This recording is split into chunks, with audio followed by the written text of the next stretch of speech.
Hello, beautiful people, and welcome to Drawing Down the Stars. I'm Snappy, and I'm joined by my co-host, Graham, for Searching for Dragons. How's it going, Graham? Great, thanks. How are Oh, man, you? I'm great.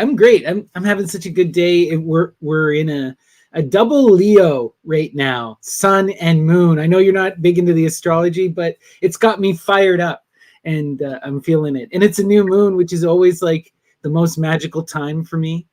Yeah, I got some stuff planned for tonight and tomorrow night, so it's just wild. I'm excited, and I'm also super excited for this because Artaud, right, is by far one of our favorite people. Just an incredible philosopher, magician, and like a playwright, I guess we could say. more of a theater practitioner would be a good way to Theater put it. practitioner, right? Like, what do we classify Artaud as? Artist extraordinaire. But when we think of Artaud, we do think of his work within the theater, or we think of his philosophy about the theater predominantly. And many people don't recognize that he was also an accomplished fine artist, right?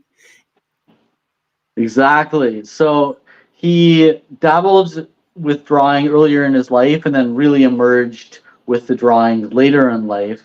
But he, even throughout all of his texts almost, he, especially early on, he brings up drawing and painting in relation to theater in terms of, we'll get more into that, but art has always been an aspect of his writing, even if we don't realize it on the surface. And what's interesting is that he didn't really consider these drawings. He considered them like magical objects. This is something that we should talk about a bit. We'll because, we'll get into the nitty-gritties later, but for sure, that's such an interesting thing, right? Like, because within the Greco-Roman tradition, this idea of the eidolon, the idol, or the image, the imago, right? This is such magical stuff.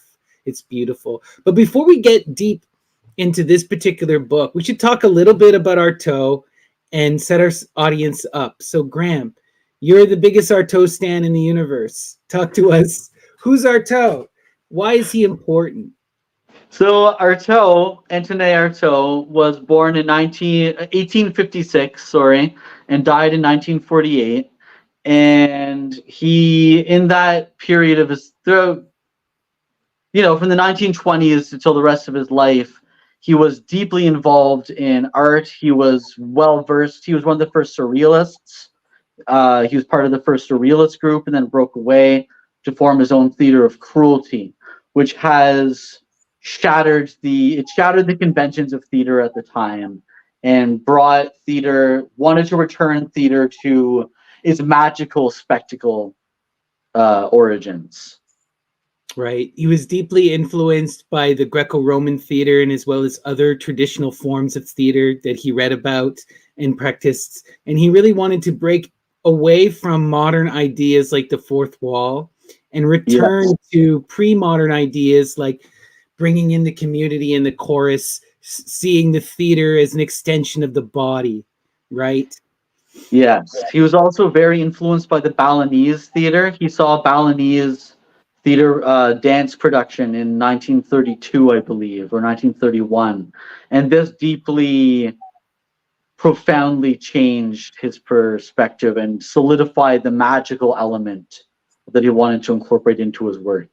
And the metaphysics, so to speak, of the mise en scène, which is like the light, how the lighting, the set, the sound, the actors, the costumes, how it all comes together on stage as a mise en scène. And he wanted to give that its proper place above the text, which was still important, but he felt that theater had become a slave to the text and wanted to break away from that and return to the spontaneous, magical spectacle of theater. Yeah, the spectacle, the experience, right? In the traditional sense, like in the earliest Greco-Roman forms of theater, in the classical Western tradition, theater is a fertility rite and a transformation rite, a form of public purgation in which the public and the actors are all participating in a magical ritual worship of the god Dionysus in order to make the crops grow and to overcome trauma through comedy and tragedy and satire. Exactly. Well put. Just beautiful, beautiful stuff. And Artaud is really building upon that. He's not limited to that by any means, as you said. No, but that's sort of we can see these elements as jumping points for what he wants to cohere into his theater of cruelty. Exactly. And what really interested us specifically for this podcast is Artaud as the magician. What we recognize with Artaud is the theater becomes a projection of his life, and he becomes a character in his own life, and he undergoes a series of magical transformations, first beginning with his exploration of Heliogabalus, then when he goes to Mexico and experiences his first initiation, and then his mental health crisis and his initiation unto death in the insane asylums of France. I mean, the bad terms, but at that time they really were kind of asylums, you know? They were asylums. That would be the right term for it. Yeah. Yeah. And just, so he went through this series of initiations, you know, and came out of it this very magical artist character who was really about invoking the spirit of transformation. And he saw himself as a Christ-like figure, right? He did. He claimed that Christ was not the one who died on the cross, and that it was Artaud who was crucified in the asylums in an attempt for God to enter his body and take place in the world, essentially. That's a whole other side thing that we can spend another episode on, but the point is that Artaud is this deep magical thinker, philosopher. Everything he does is about the myth in his life, the myth in ancient cultures, and recognizing that life itself is a mythical, magical thing. Life is the spectacle. Exactly. And he truly lived his life as spectacle. And you probably know the quote, but I'm trying to remember. There's a quote where he talks about magic, and it's something about few people can walk the magic path. Do you know what I'm talking about? Oh, I know what you mean, but I couldn't paraphrase it. It's been a while. It's this idea. He's like, many people can see the magical path, but few people are willing to walk it and allow their life to be transformed by it.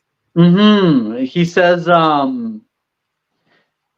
no matter how loudly we clamor for magic in our lives, we're truly afraid of living in existence entirely under its sign and rule. There you go. Exactly. I knew it would come to me in a second. Such a beautiful line and such a truism, you know.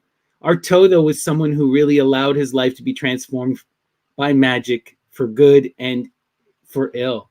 A truly wild character. So talk to us about this book. What is when did this book come out? How did it come about? And what are these collections of drawings? Is it like from a specific period in Artaud's life, or is this a collection over his lifetime? How does this work? Right. So the project was conceived by his dear friend and close collaborator, Paul Lefebvre. She is credited as the one who compiled all of his writings into the Œuvre complète for Gallimard, which is over 26 volumes, I believe, of his writing and his notes. And all the translations we have are from these documents that she compiled into these volumes. And so she's a very trusted collaborator with Artaud. He explained a lot of his theories to her, and she even worked on the two of Done with the Judgment of God radio broadcast with him. And she came up with the idea, I believe, in 1986 to put this together. And Jacques Derrida, the philosopher, also contributed an essay to the collection. And originally, these two texts, the text by Paul Lefebvre explaining his theory and the text by Derrida, were published in 1998 by the MIT Press in Cambridge, Massachusetts.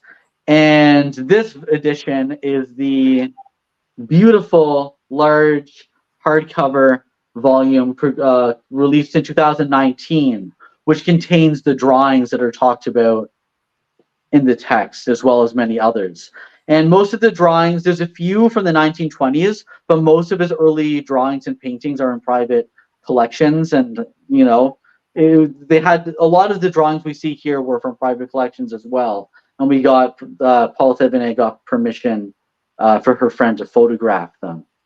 And most of these drawings are from the period of 1943 to 1947, one from 1948. Amazing. Wow. What a crazy collection. So yeah, let's pull up our slides here and we can Sure. to this. So here we have the cover. This is a portrait he did of his friend Colette Thomas, who was a younger actor, and she performed many of his poems after the asylums at private events and smaller performances. So we'll keep going. We'll keep going Such a here. visceral portrait. I just wanted to point out, like, just Oh, I know. It's powerful. He saw the human face as something that was not yet fully realized in reality and had to be manipulated on the page to reveal the true human face. Beautiful.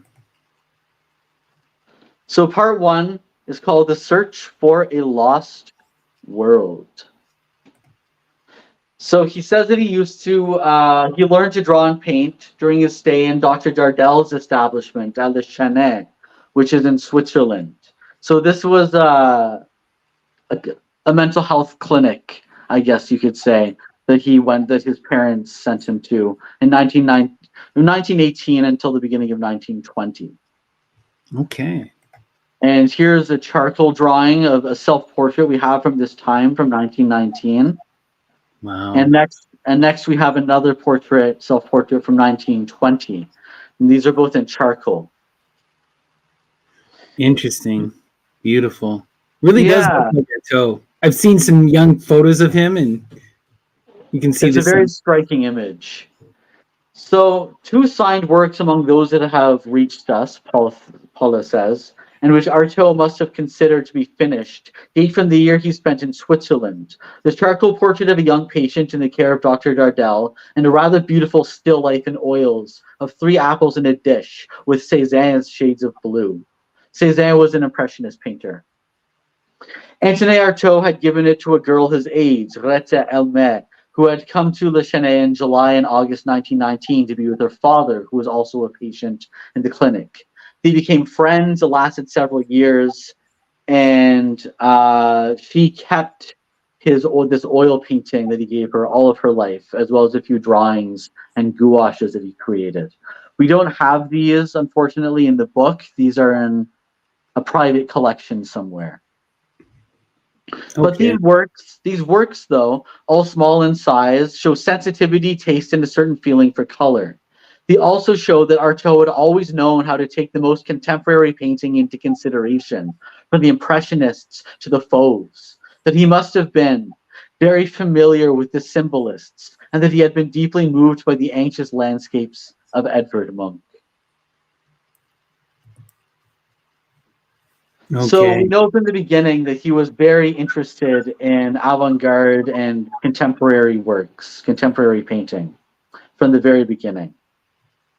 So in 1920, he arrives in Paris after a brief stay in Marseille, and he's entrusted to Dr. Edouard Toulouse, who was in charge of the asylum at Villejuif. And Villejuif was near Paris. And Dr. Toulouse was studying the mechanisms of genius, and for this reason, he saw Artaud as a choice recruit.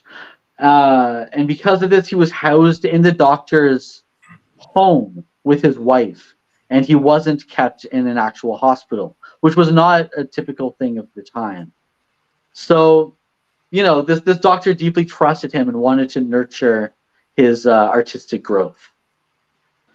And they still had their family still has some of the drawings he created in this time, which were shown in a London exhibit, one of the first exhibits of his drawings.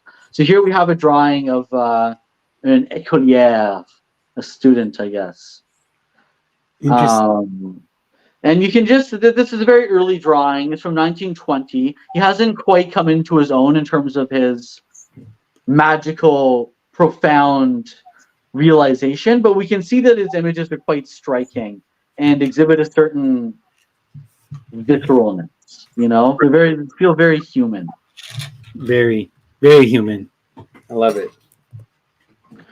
So his interest in paintings, drawings, and engravings is also obvious in his first years in Paris, the years of his beginnings in the theater. So he became the co-editor of the journal Demain, as well as the theater newsletter L'Oeuvre, and these were both, and in which he publishes several reviews of salons and articles on painting that reveal his taste and his conception of visual work. And in these articles, he says, "Why do you paint? You paint to say something and not to verify theories. And what you have to say can only be said with the forms surrounding us. When we say something, they are what we say." Which is quite interesting. So it's essentially saying that I don't really know how to properly extrapolate that, but well, he's recognizing, right, that all of our conceptions are based upon our relation of the body to form. This is a big thing with Artaud that you see constantly, right? And that the true ideal of something can only be understood through its relation to the body, right, into the senses. So when we say something, they are what we say. He's like, by calling and giving something a name, you are defining it and you're making it real as well. It's also that magical act that he's getting at, you know? Drawing is not about theories, but rather exploring reality through perception. Right. And he'll point out later on that the point of drawing isn't really to express reality at all, because what is reality? Which is very awesome. It's about a subjective interpretation of reality. Exactly. So then Thévenin says, "But these forms through which the painter speaks to us have no meaning unless they have been thought before and correspond to what he just discovered and was trying to reveal to us. The work is not a goal to be attained, but a means. So what counts more than anything else is the expression it transmits, either that of a certain maturity of an art or the secret vital palpitation of the model. The subject matters little, as is the object. What matters is the expression. Not the expression of the object itself, but of a certain ideal of the artist, of a certain sum of humanity expressed in colors and lines." I wonder if he was familiar with that Russian supremacist art movement, you know, where it was all about the supremacy of pure feeling, and then they got really into that abstract. I wouldn't be surprised. He is familiar with a lot of Russian theater and paintings, so you definitely see similar ideas, you know. Absolutely. Very similar parallels. He then says, "Any inelegance or clumsiness are of no account if the deep discourse of the artist has come through the canvas or the paper in some way. The work is a movement whose origin is one intense absolute moment, the encounter between whatever of the model, even if it is a concept or an abstraction, passes into the eye and the head of the artist, and this impulse to express it, which will move his hand. And this movement continues long past the moment when the hand that transmitted it has ceased to move. It makes the canvas of the paper tremble, vibrate before this eye of the other watching, and years or even centuries afterwards can continue to play on the nervous impulse that produced the gesture." Of all of this, Antonin Artaud was already persuaded in 1920 and 1921. Beautiful. So even at that early age, he had formulated this deep appreciation of art and its magical power. Wow. Exactly. So he says, "Perhaps the voice, more than the gesture or the gaze, acts as if hypnotically upon the nervous temperament, producing almost magical effects. And the diction of the artist, of the painter, that is to say, his way of expressing himself, must be just as active and persuasive, according to Artaud, for he is an interpreter. The artist is the one through whom passes this profound truth, this truth that a formidable effort allows him to glimpse, and his work acts primarily as a relay between different interpenetrating sensibilities. That is why the intensity of the expression is primordial. It is perfectly clear when all is said and done that a painting takes its value from its expression. By its expression, I don't mean a certain way of laughing or weeping, but the profound truth of art. So he's saying the artist is a medium, a conduit between the idea, the muse, and the physical Reality. world, reality. Right. That's so beautiful. Yeah, you're acting as that mirror in a sense. Well, you can only ever truly express yourself. All art is a form of self-expression fundamentally. Even if you are trying to recreate that which you perceive, it is only a recreation of a perception. It's a reflection upon a memory, always, right? Always. Well said. Beautiful. So the importance that Artaud gives to expression in painting is comparable to what he gives to representation in the theater of cruelty. And what he will write there about scenic language can apply to painting. One only has to replace the word show with picture. So to quote, this is to say that poetry will inhabit exterior objects, and that from their assembly and their choice, it draws strange consonances and images. Everything in the show or picture aiming at expression by physical means involving the mind as well as the senses. So it should involve the body and the mind, this performance, this painting, this drawing, this art. Beautiful. This, Or did I jump ahead, sorry? yes. So this very necessity of expression leads the artist to be only slightly preoccupied with trying to reproduce apparent reality. And after all, what is this reality anyway? And does it even exist? For it is not by the faithful reconstitution of forms that he can bring forth from the canvas or the paper this vision that imposed itself on him, that his genius alone permitted him to grasp, and that he can pass on to us only at the price of necessary deformations. He says, why does the painter deform? Because the model in itself is nothing, but the result is everything the model implies about humanity. Everything that through the model can be said of life, life that is stormy and frightened, anguished, or becalmed. So these deformations are the artist's subjective perception of reality and their attempt to express that. Everything we express is a slight deformation of the idea in our heads, right? You can't fully recreate the image of a thought. No, you can't. You're limited, right? One of the key things that all artists will recognize is that we're limited, right? Even if your imagination is unlimited and you can conceptualize something perfect, you could never create perfection. This is one of the curses of the imagination, is that you can imagine something far greater than you could ever produce.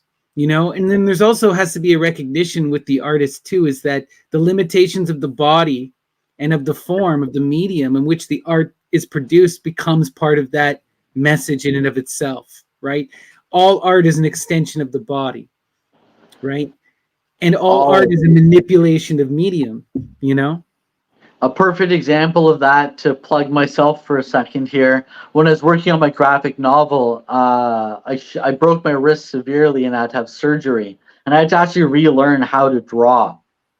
And it was a physically agonizing experience to create that graphic novel. And that comes forward in the crudeness, but the visceralness of, I would like to think, of the art that is presented. Right.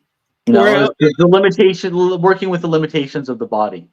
Exactly. Or like working with the limitations of an instrument. If you're going to force yourself to play something like an upright bass, you now have to struggle to make that instrument sound good. You have to overcome its limitations, right? You're defined by those limitations, by your choice of instrument. What's interesting here, though, with Artaud too, is he's getting into this whole thing about, how it's the deformations are where you see the self, Exactly. And also about recognizing this idea that reality is denied to us, that you cannot know the real, but you can perceive yourself in these, this pursuit of truth is in the pursuit of self, that the true reality can't be fully experienced. It's only a memory or an image that's lost, right?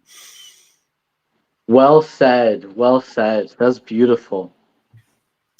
Amazing stuff. All right, let's continue here. Sure. Go back one. Sorry. No worries. I guess I forgot to add a slide here. Sorry. I'll just read it. Okay. So she says, reading these lines, we can't help thinking that 25 years later, at the end of his life, Artaud will make of the human face the battlefield for a frenzied struggle between the forces of life and death. But in 1921 and 22, drawing is at most for him just a possibility. He's acquired a certain skill. His glance is rapid and his hand drew it. He has been accepted into the Atelier Company, which is a play company, a theater company. And Dolan, who knows how to use the talents of those who work with them, is putting his gift for drawing to some use. So this is important because Dolan was a very interesting theater practitioner, and he ran a theater company and a playhouse in the 1920s and 30s. And he informed a lot of Artaud's initial perceptions of what theater is, as well as allowing him the opportunity to draw the set and costume designs for many of the productions. And so for a few years, that's kind of all he's doing until May 1935, when he manages to stage Les Cenci, which is his first theater of cruelty production. Artaud will never cease to take account of painting, either painting in itself or taken as an ideal model, or painting in the form of visual representation summoned by the theater, which intrinsically cannot do without images. So the theater is kind of like life in a way, in which it's a series of stills that we're moving through. And each of these images, each of these stills should have just as much resonance and importance as the one that preceded it. Makes me think of that famous Kubrick line, every frame a painting, right? Perfect. It's a medium, Beautiful. but similar. Beautiful. And that reminds me, there's actually a film that was created about Van Gogh, and every single frame is a painting. I saw references to that. I need it's to check incredible. It's an incredible film. So one of the recognized objectives of the Théâtre Alfred Jarry, which is what the theater company he forms in the late 1920s, is to invigorate a certain number of images, but evident, palpable images, unsullied. Oh, wow. And here we have 3 self-portraits. The top one, December 26, 1923, almost like a clown or a fool, Very much so.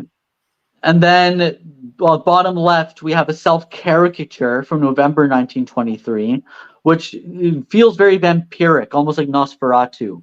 I was going to say, it looks like Count Orlok, does it not? Yeah, very striking.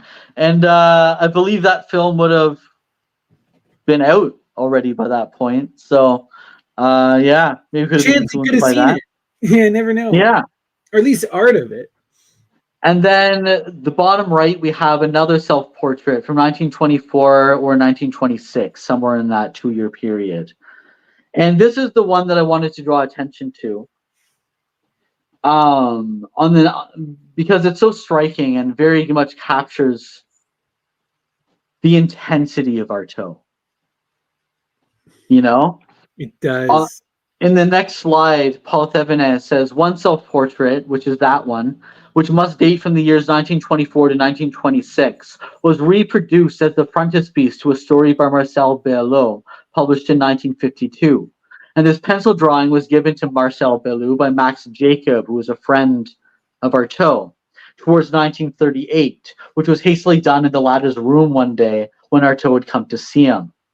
Max Jacobs' correspondence tells us that they saw each other often in October 1924.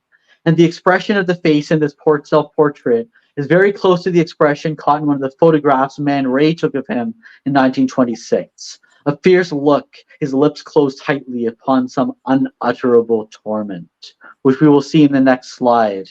This famous Artaud photograph from 1926. This is on the cover of a few anthologies by him, collections of his. Right. And we can, again, the unutterable torment, that tight-lipped glare. It's a striking photo, and he looks really good in the photo too. So that also helps. He does. But we can see the similarity in that self-portrait that he did to this photograph, you know? The Yeah. bottom right. Yeah. Very intense. Same kind of face for sure. Beautiful. Yeah. So Artaud's graphic expression will grow increasingly rare. In he sends a sketch in 1927 to Germain Dulac about the set for The Seashell and the Clergyman, which is a film that he created. And then a bad drawing, quote unquote, was included in a letter September 23rd, 1932, to his friend André Roland de Renneville, with a drawing which is now lost. And in Derrida's essay later on, we'll talk more about this bad drawing, so to speak. So she says, I had in my hands about 35 years ago some notes taken in 1933 by Artaud from the Dictionnaire de la Bible by Vigoureux at the time when he was gathering the documentation he needed for Heliogabalus. He had added 3 pen drawings reproducing some illustrations from the work he consulted, but the manuscript and drawings must now be with the collector. Oh, that's unfortunate. I know. I would have loved to see the drawings that were inspired by Heliogabalus. Right? Would have been amazing. That's still like my favorite Artaud text that we've gone over. Oh, it's incredible. It's profound. So Artaud almost completely stopped drawing from around 1924, which is what all of this is to say, except for a few drawings here and there. At that time, he's frequenting the Rue Blomet, where André Masson had set up his studio with a few other artists. And this is important because André Masson was a painter and visual artist he was one of the first surrealists, and he introduced Artaud to the surrealist group. Oh, cool. And Artaud pretty much lived in his studio for quite some time. Oh. Yeah, pretty wild. So from then on, the suppleness and subtlety of writing opened for him a more appropriate domain in which he becomes particularly fecund. In less than 2 years, he writes the Umbilicus of Limbo, or umbilical limbo as it's sometimes translated, the Nerve Meter or Nerve Scales, and the prose pieces with the language at once precise and flamboyant, those iridescent poetic objects that will be assembled together as his book, Art and Death. He also has a book called Cup and Ball at this time as well. And painting remains a presence still in the texts of these years. At least 3 of them are written under the inspiration of André Masson's work.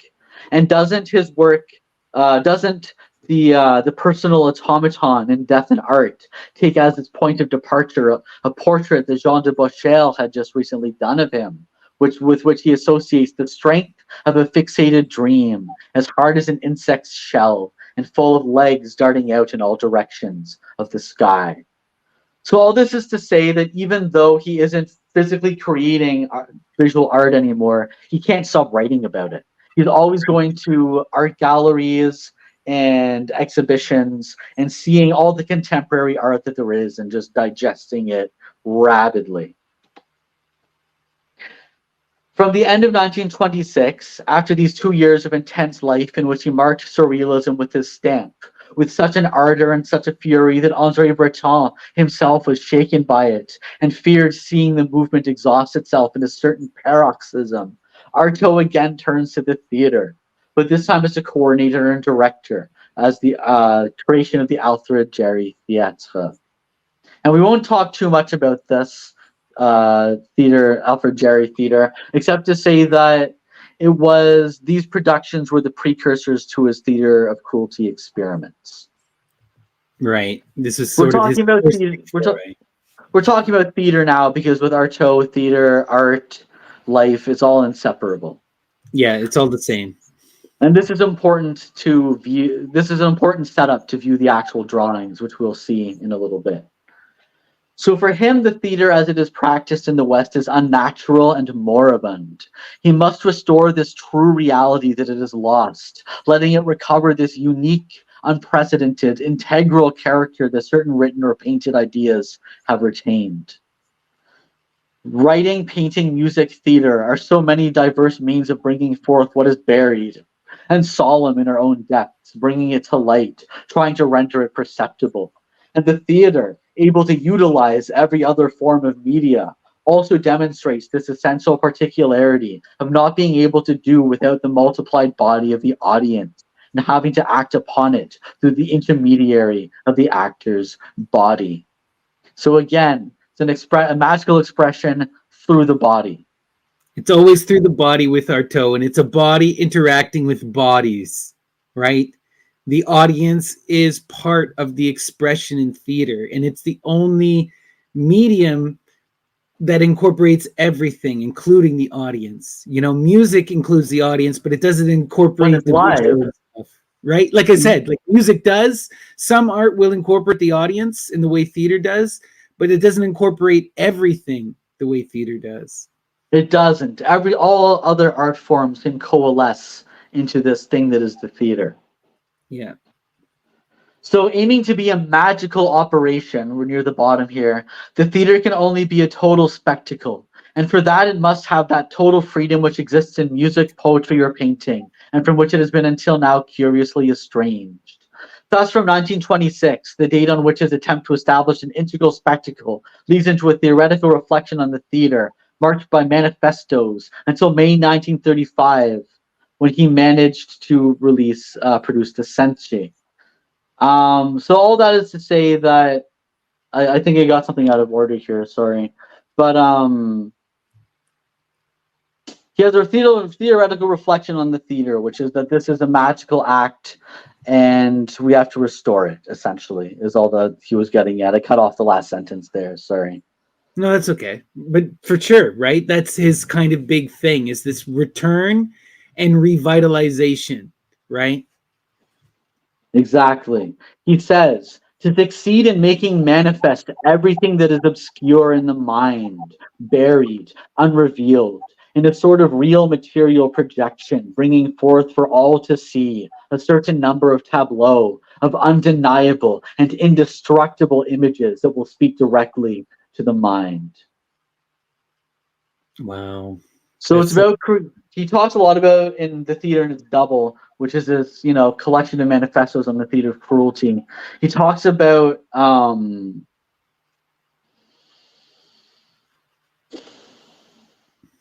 hieroglyphs. The actors and the costumes and the set should be like moving hieroglyphs, clashing and interacting and merging and separating again. Powerful, like universal images, creating new myths, new universal hieroglyphs on stage.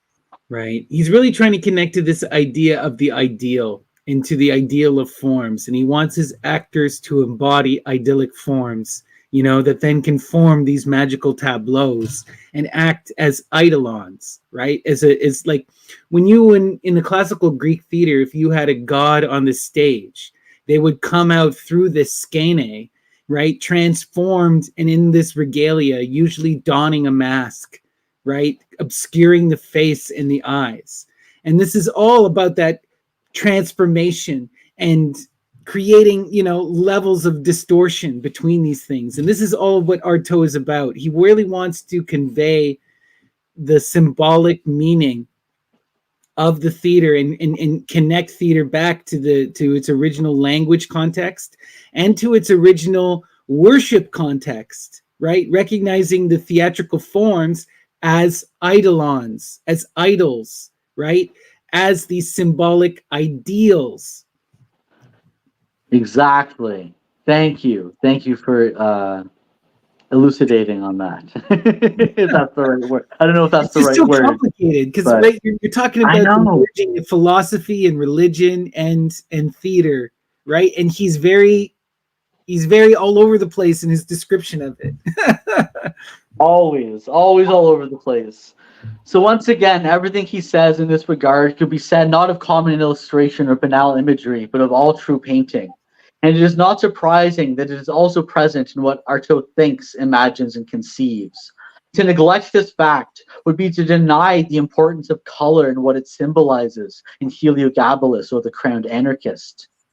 It would be to forget that a visit in the Louvre in September 1931 acted as a trigger. Looking at Lucas van Leyden's Lot and his Daughters, Artaud was suddenly struck by the profound resemblances that exist between the staging of the painter, such as it is presented in the canvas, and the gestural system of the Balinese dancers, who appeared at the Colonial Exposition later that year.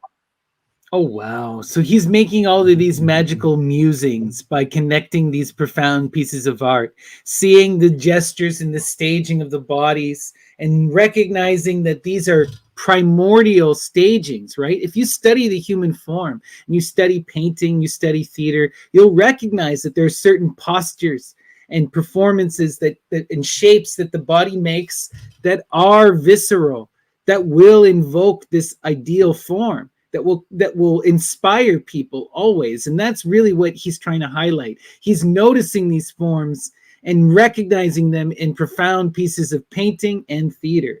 Beautiful. It's very beautiful. So we're on the next slide now.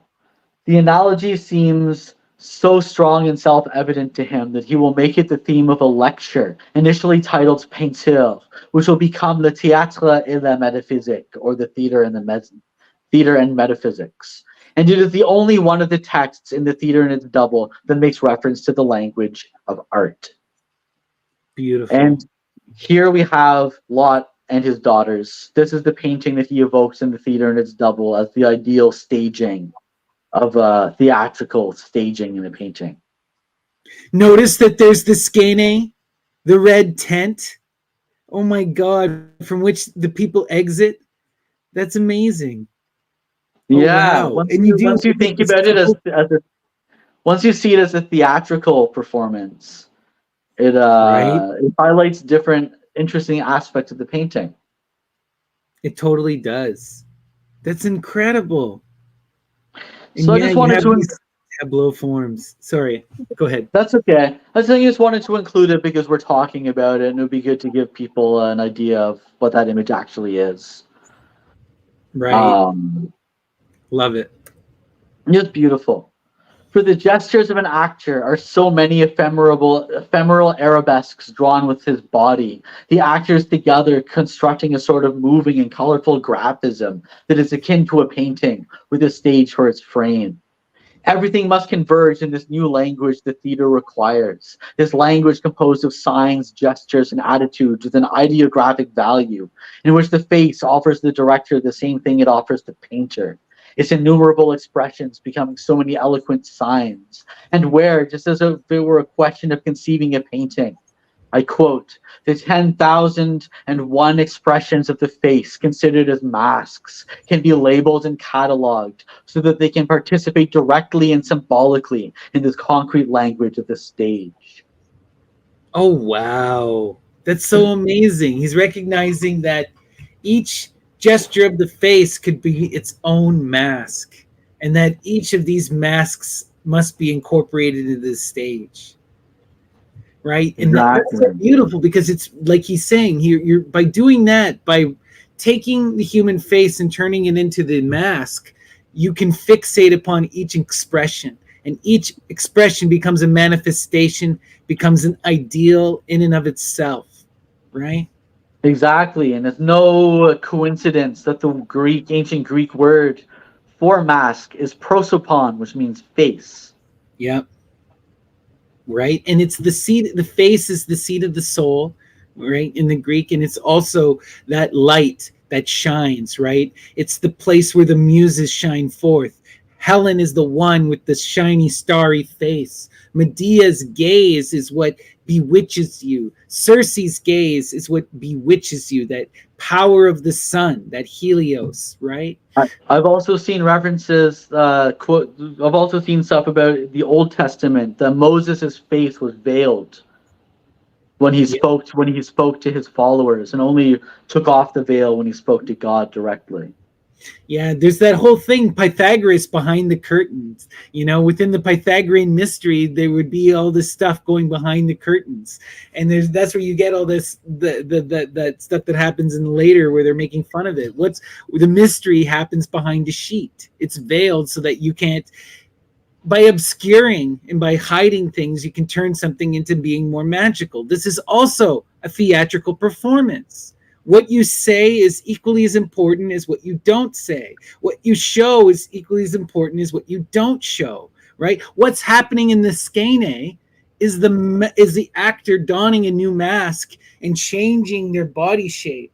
So then when they come out, they are now a deity, Additionally, any deaths that happened in a production in ancient Greek theater happened in the skene.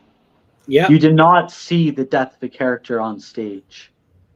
No, the stage was it was a temple space, right? Death is sacred, and the skene is sacred, and death is a phase of transformation. Right.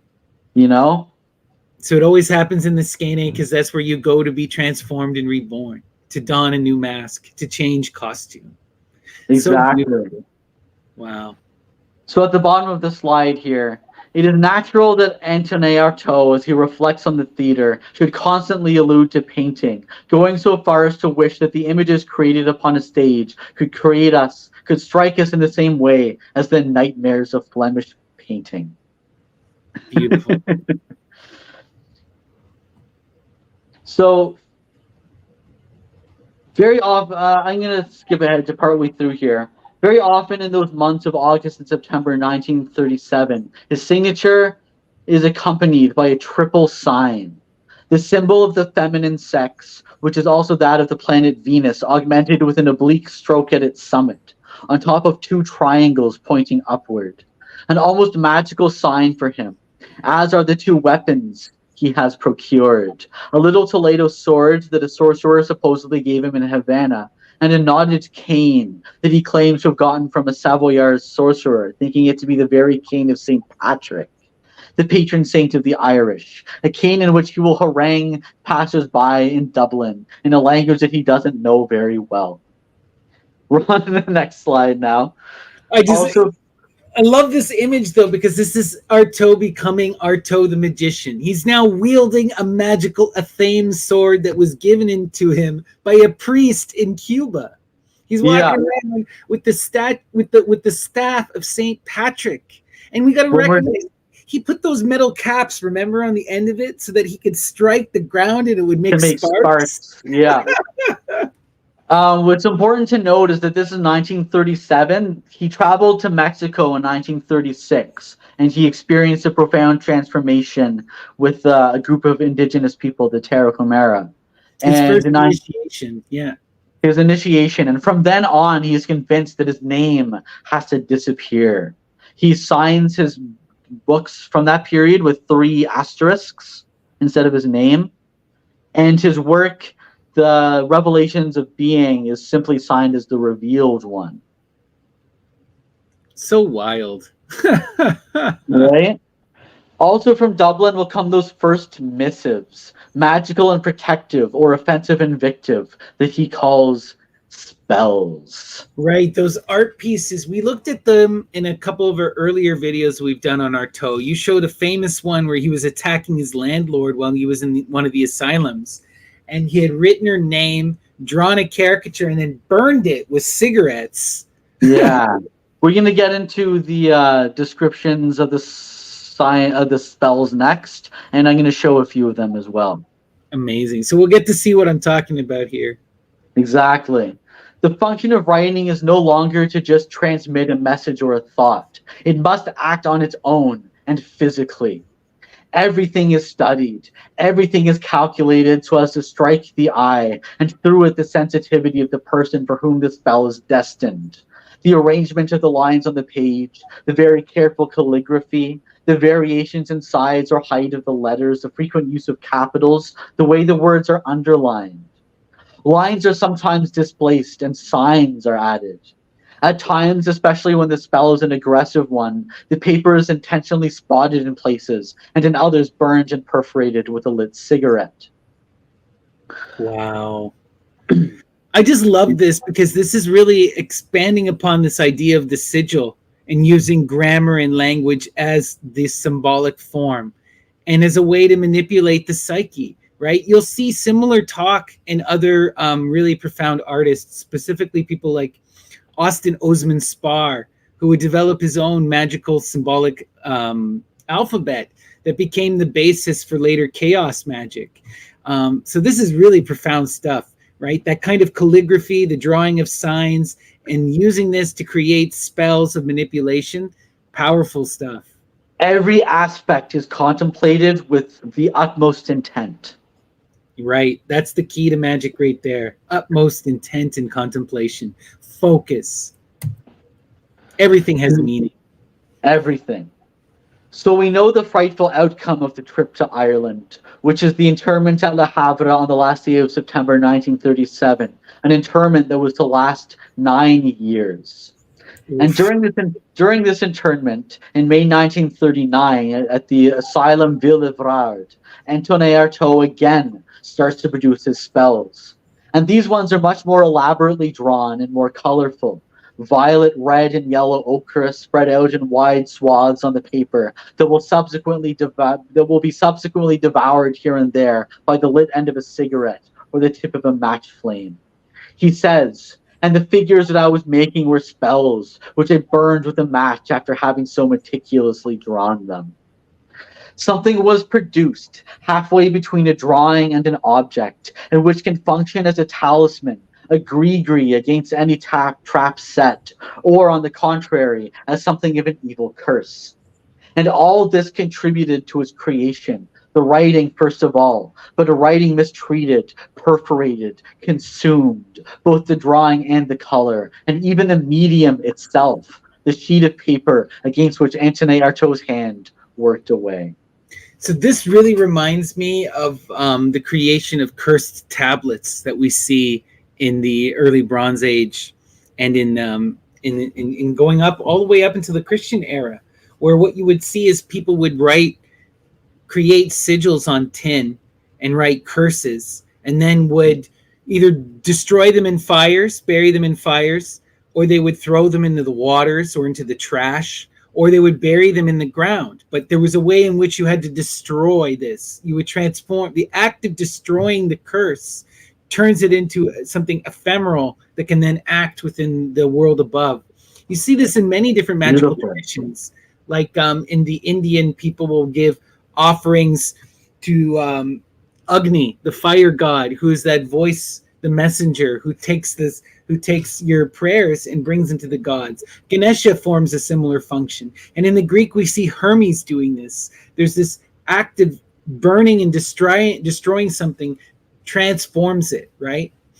Yeah, I was also reading about some practitioners of Buddhism who would use these like things that can release like single grains of sand at a time, and they make these intricate sand murals and then wipe them away once they're finished. Yeah, I saw so many of those when I was in India. You get different versions, yantras and different things. Wow. in the Indian and the Buddhist tradition. But it's the act of creation.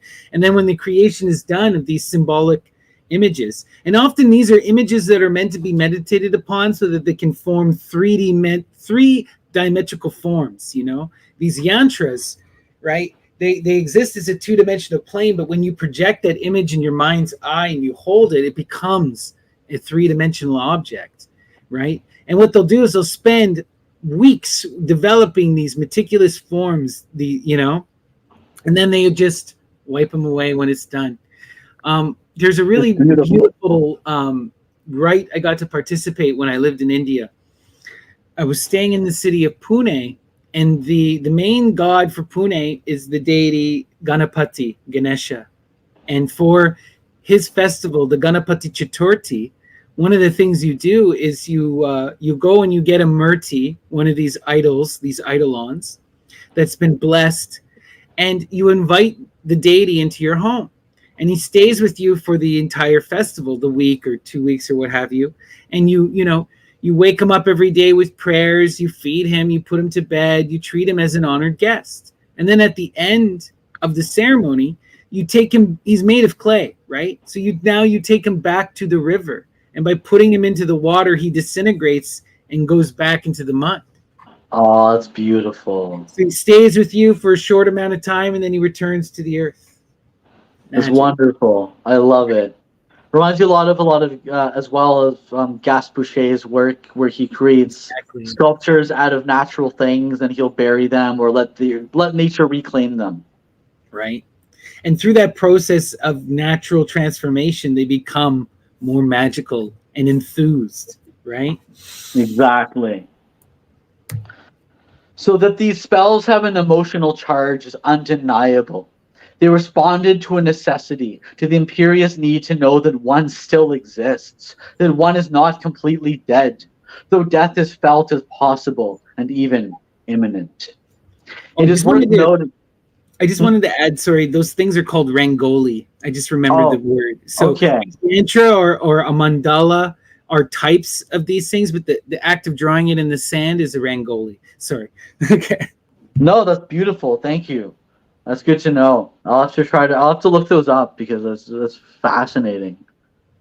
So okay, so this was wild though, where you were talking about not completely dead, though death is felt as possible and even imminent. Powerful. Right? Again, this makes me think of the rites of Dionysus, because the rites of the Dionysian festivals of fertility are all about confronting death and transforming it into life, overcoming communal trauma, going through these rites of purgation, engaging in comedy and satire as a way to overcome the absurdity and traumas of life, right? Exactly. And they say it is worth noting that Artaud will subsequently declare himself to have died at Villevrar in August 1939, thus shortly after the casting of the spells. And there is no doubt that one of their goals is to protect him against disappearance, to affirm his combative will. So let's just a quick side there. He claims to have been poisoned while in Villevrar intentionally, and that he died while there. Wow. But the magic of the spells sustained him. And we know that he really believed this. He saw that electroshock therapy and that experiences as a death and a rebirth. Later in the 40s, he will actually die during an electroshock procedure. And so he says the goal of all these figures drawn and colored was an exorcism of malediction, a bodily vituperation against the obligations of spatial form, of perspective, of measure, of balance, of dimension. And through this vindictive vituperation, a condemnation of the psychic world encrusted like a louse on the physical world that is incubuses or succubuses while claiming to have formed it. Wow, so visceral. And this is about this idea, right? Overcoming the manipulation of other people's thoughts and ideas, and recognizing that thoughts and ideas have almost a life unto themselves, and trying to perceive reality as it is, right? This is a constant thing we see with Artaud, because he was always, this does play a bit into his mental illness, and he did justify it spiritually, but he believed that there were black magicians who were actively trying to suppress his thoughts and were trying to obscure reality from him through the manipulation of art and other ideals, Yeah. So he believed that there was a cabal of black magicians, and they were performing sexual magic to suppress his thoughts and succubus his ideas from him to claim as their own. And they're trying to suppress him for speaking the truth about this, and the truth about the horrors of society, the horrors of the institution, the horrors of capitalism, the horrors of the world we live in. Right. And you also see him, he was constantly rebelling against any ideas that tried to define and control him. When he's fighting with his friends who are in the surrealist movement, it really becomes ahead when the communist stuff comes in. And then he's just like, no, this is way too restrictive. And politics should be about transformation and rebirth, about this individual. he could never get into any kind of strict ideology, you know? No, he kind of detested the idea of ideology, to be honest. He thinks that it's interesting to have a school of thought, but you should look at that school of thought and maybe extrapolate what resonates with you personally to help transform you and not to conform to that ideology in its entirety. Right, and he saw that these Very ideological syncretic. forms were forcing conformity, and this is one of the things he's constantly fighting against. He saw these as this black magic, right? Exactly. So next we Wow. have 3 spells. The top 2 are from 1937 when he was in Ireland. And the bottom left is from Villevard, a spell from 1939. And these ones were not color, I don't believe. I believe these were black and white. And then next, we have a very beautiful spell. And I will explain this. It's on the next slide, but we'll leave this one up and I'll just read the description so that people can meditate on it, if that makes sense. Of course. So this was addressed to Dr. Léon Fuchs, and the spell was sent back to Villevard personally from him. And the paper is burned in several spots and on the 3 outer edges with a cigarette or a match. He said in the letter to this friend, "Keep this spell over your heart, and in case of danger, touch your heart with your index and middle fingers of your right hand, and the spell will light up." Dr. Leon Fuchs was kind enough to write us, and we thank him for this, that he had held on to the explanations that Artaud had given him when he sent him the spell. So I'm gonna describe here what Artaud himself says about this spell. The spell consists of 1, above in the middle, a mass of signs that represent the layered symbols of divinity.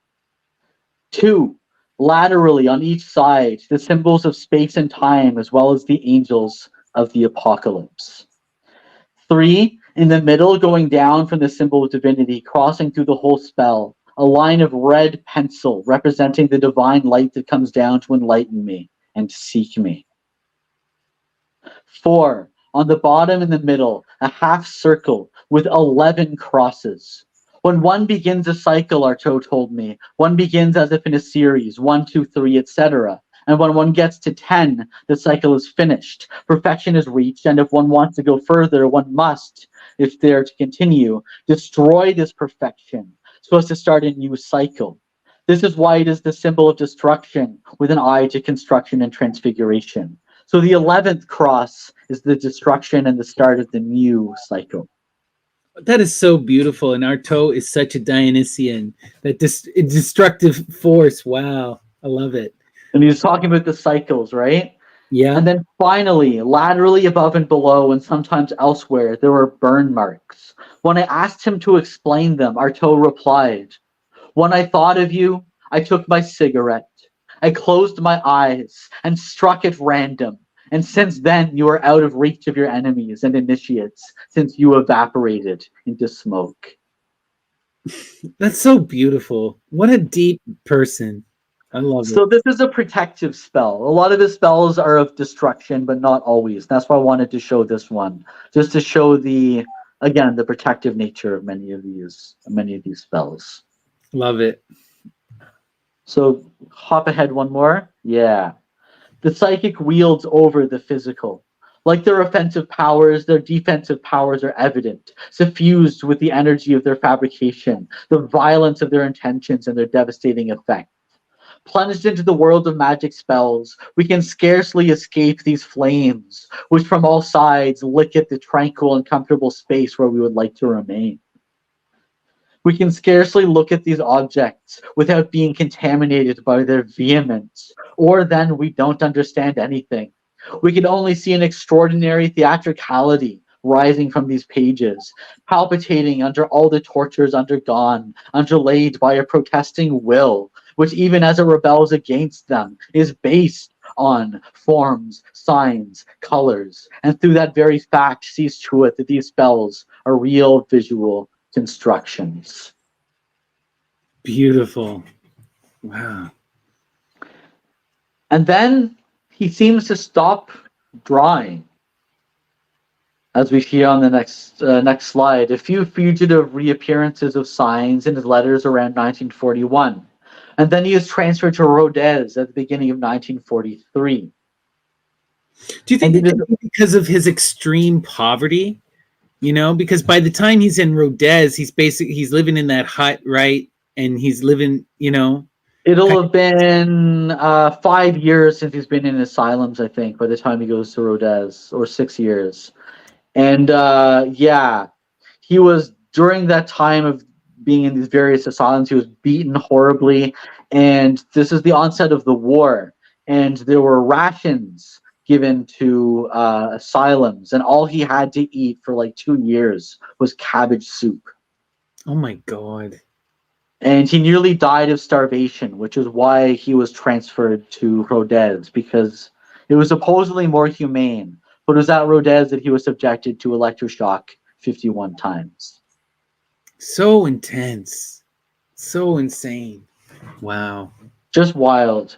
It is only at the beginning of 1945 that he will start really drawing again, undertaking those colorful compositions, which he generally does on very large size paper. And then next, we should take note that this very particular notion of written drawings, which links drawing and writing, making them inseparable, lest we should imagine one without the other. We should also note this letter providing formal proof of it, that the execution of the first large drawings in 1943 preceded the obstinate daily keeping of his notebooks, the first of which dates from February 1945, as if it had been necessary first to pass through this form of drawn writing, of ideographic writing, for his hand to get reaccustomed to this major function which had been his province well before his internment, transcribing a thought upon paper or any other medium. So between 1939 to 1943, he describes himself later on as a debilitated invalid, incapable of leaving his bed for any more than like an hour at a time. Oh my God. He is described by medical documents as suffering severe decomposition of identity as a result of psychosis. He called himself a Christian and started writing all this stuff about the Tarahumaras being Christians, which he later rebuked and was like, I can't believe I wrote that. Wow. And he called himself Antonin Artaud, taking his mother's Greek name, and would eat like dozens of communion a day. And so he was suffering a very severe disorganization of identity. And it isn't until around 1943, 1944 that he starts to coalesce again into Artaud, and he starts drawing again. Showing what cannot be shown, representing the unrepresentable, expressing the inexpressible. This is what Antonin Artaud saw the sorcerers of peyote accomplish in Mexico during their ritual, and what he will devote himself to at Rodez when he starts drawing again, then writing on a daily basis. And if the drawings are for him, as well as for every line of his later notebooks, the manifestation of a war undertaken against the evil forces dispersed in the world in order to prevent any lucid consciousness from speaking out, they're also a means for recovering profound reality. Wow. So he's reclaiming his reality. He's reclaiming himself by creating these drawings. And it's through this war, this battle that he's constructed. This mythological war, exactly.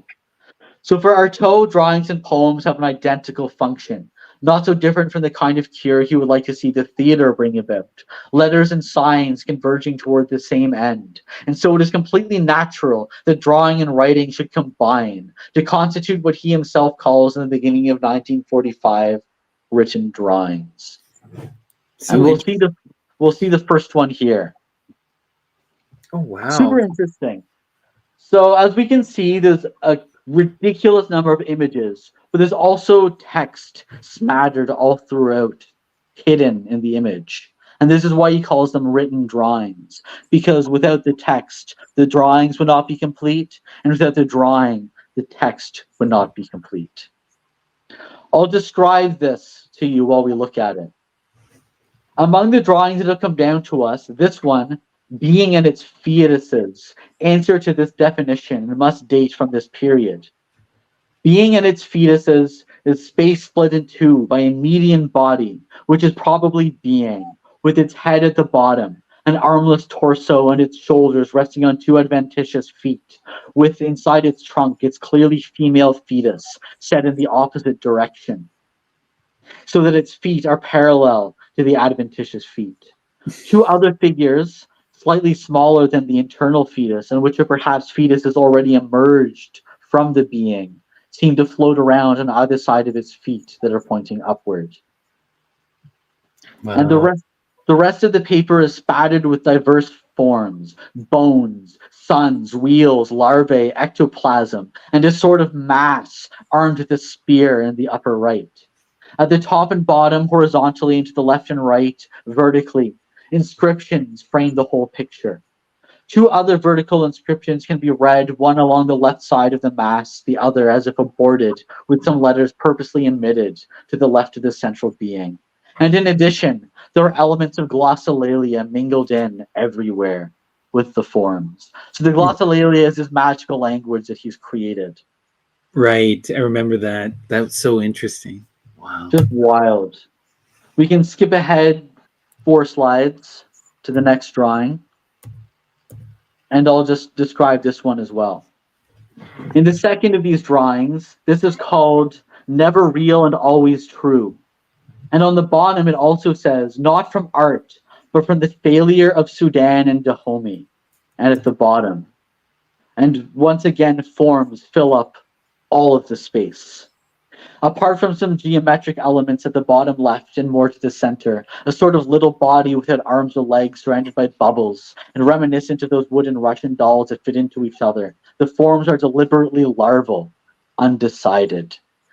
So of this, he says, the drawings I want to tell you about are full of larval forms, in the very stumbling of the pencil stroke, and I wanted them to cluster together, so that with the colors, the shadows, and all the reinforcements, the whole would be valid and singular. It's so interesting. You can really make out the kind of larval bacterial kind of ideas, but there's still human forms in here too. Yeah, there are. It's wild. So the body, the bodily form is always disfigured. The body is always disfigured in his drawings. Because the body is deformed in essence, and he wants that plays into his later theory of the body without organs, which is the transformation of the physical body through the theater cruelty. Yeah, so that you become that higher self, right? The body beyond the physical. So she says, if I have dwelt at such length on the detail of these 2 drawings, it is because they seem to me characteristic of Artaud's procedure at the time. He has to take possession of the whole space, populating it with signs and words, garnishing it in every possible direction with diverse weapons, without allowing the slightest breach to appear through which malevolent forces could go to work. Not 1 square centimeter is unoccupied. Likewise, in February 1945, not 1 square centimeter of his notebooks will remain virgin. The writing in the hand will stubbornly blacken the white page. The drawings, like the notebooks, are veritable war machines, and one will note in those executed at Rodez the frequency of cannons mounted on wheels, cannons that spit forth fire or point toward the sky like so many erect penises. Wild. Powerful symbol though, right? The staff, right? You know, all of this stuff. Wild. It is a weapon. That force, that club, right? Wild. So the quality of the medium matters little to him. He says fine paper encourages you to make masterpieces. Coarse and repulsive paper encourages you to make useful and needed works that will no longer be able to pass as beautiful. Mediocre quality doesn't at all bother him. On the contrary, it obliges him to a harsher necessity, to a more acute vigilance, the paper being an adversary to conquer and traverse, going far beyond it, so as to inspire and bring to life the forms that the hand has precipitated upon it. An adversary to be soiled, crumpled, scraped to the very limit of perforation, to be spoiled and made to scream. Wow. That's So he's talking about the medium of the... Sorry, I cut you off there. That's okay. Go ahead. He's just talking about the medium itself, the paper, and how that in itself is a part of the creation. Right? The medium is the message.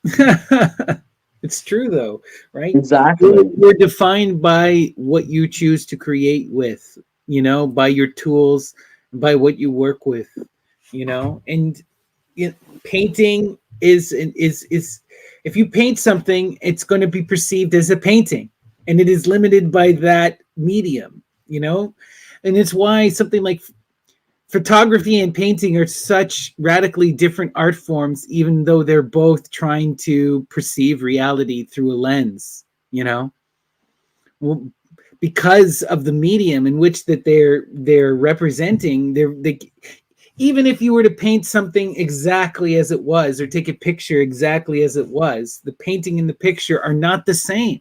It can't be, It's so true. That's an interesting distinction. Very interesting distinction. All right. So this virulent struggle of the idea to emerge, whatever bruises and wounds it must endure, is what these drawings should show us, and is what Artaud wants to have art accept, exceeding the limits of art, as he wants it to admit the apparent clumsiness of the drawn line. This drawing is a grave attempt to give life and existence to what until now had never been accepted in art. The botching of the subjectile, the piteous awkwardness of forms crumbling around an idea after having for so many eternities labored to join it. The pages soiled and spoiled, the paper crumpled, the figures drawn with the consciousness of a child.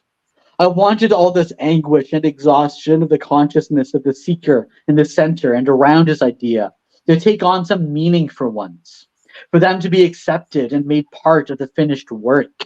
For in this work, there is an idea. Wow. Trying to express an ideal again, right? There is an idea.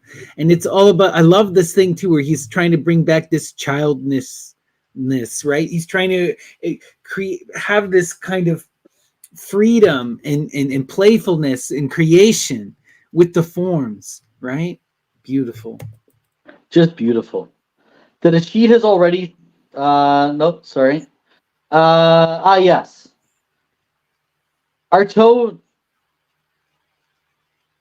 Artaud deliberately refuses to render these drawings with any skill. This drawing, like all my other drawings, is not that of a man who doesn't know how to draw, but of a man who has abandoned the principle of drawing and who wants to draw at his age, my age, as if he had never learned anything on principle through law or art, but only through the experience of work. And I should say not instantaneous, but instant. I mean immediately deserved. Deserved in relation to all the forces that in time and space are opposed to the manual, and not only manual, but nervous and physical work of creation. That is, against the taking of mental possession of the spirit and its restoration in the being of reality. So he's saying, I'm purposely not drawing well. Like, he's not trying to be technically proficient. He's trying to express an idea, and ideas are often crude and blunt, and that is the purest form of that expression for Artaud. Right. Again, it's this childishness. It's that pure feeling, right? Like he was talking about earlier. He's really trying to express his emotions in their most pure form. And to do that, he cannot pursue perfection, because that would be to deny the emotional weight. Exactly. Wow. Of these drawings, themselves clumsily executed, so that the eye looking at them falls, which are intended to make us perceive some unfathomable reality, which don't try to please us, but rather to alert us. Artaud will say that they are documents or even sensations. And this is my favorite Artaud quote on drawing. This drawing is a sensation. that has passed into me, as they say in certain legends, that death passes, and which I wanted to grasp in its flight and draw absolutely naked. Wow. Experience the emotion in its full rawness and absolute purity, and then express it in its full rawness and absolute purity as one goes through the death rites in that initiation unto death.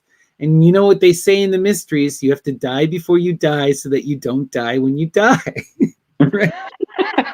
And this is, if you want to experience the truth of your emotions, you have to go through the process of expressing them. Wow. Beautiful. Well said. So next we just have a really cool drawing. This is untitled, April 27th, 1947. So this would have been when he was at Ivory of Sin after Rodez. I love it. It's so surreal. It's so surreal. Right? It's like, is this it looks, if you look closely, you can see a skeletal arm, a face, maybe a leg. It's like a body that's been reconfigured into a totem.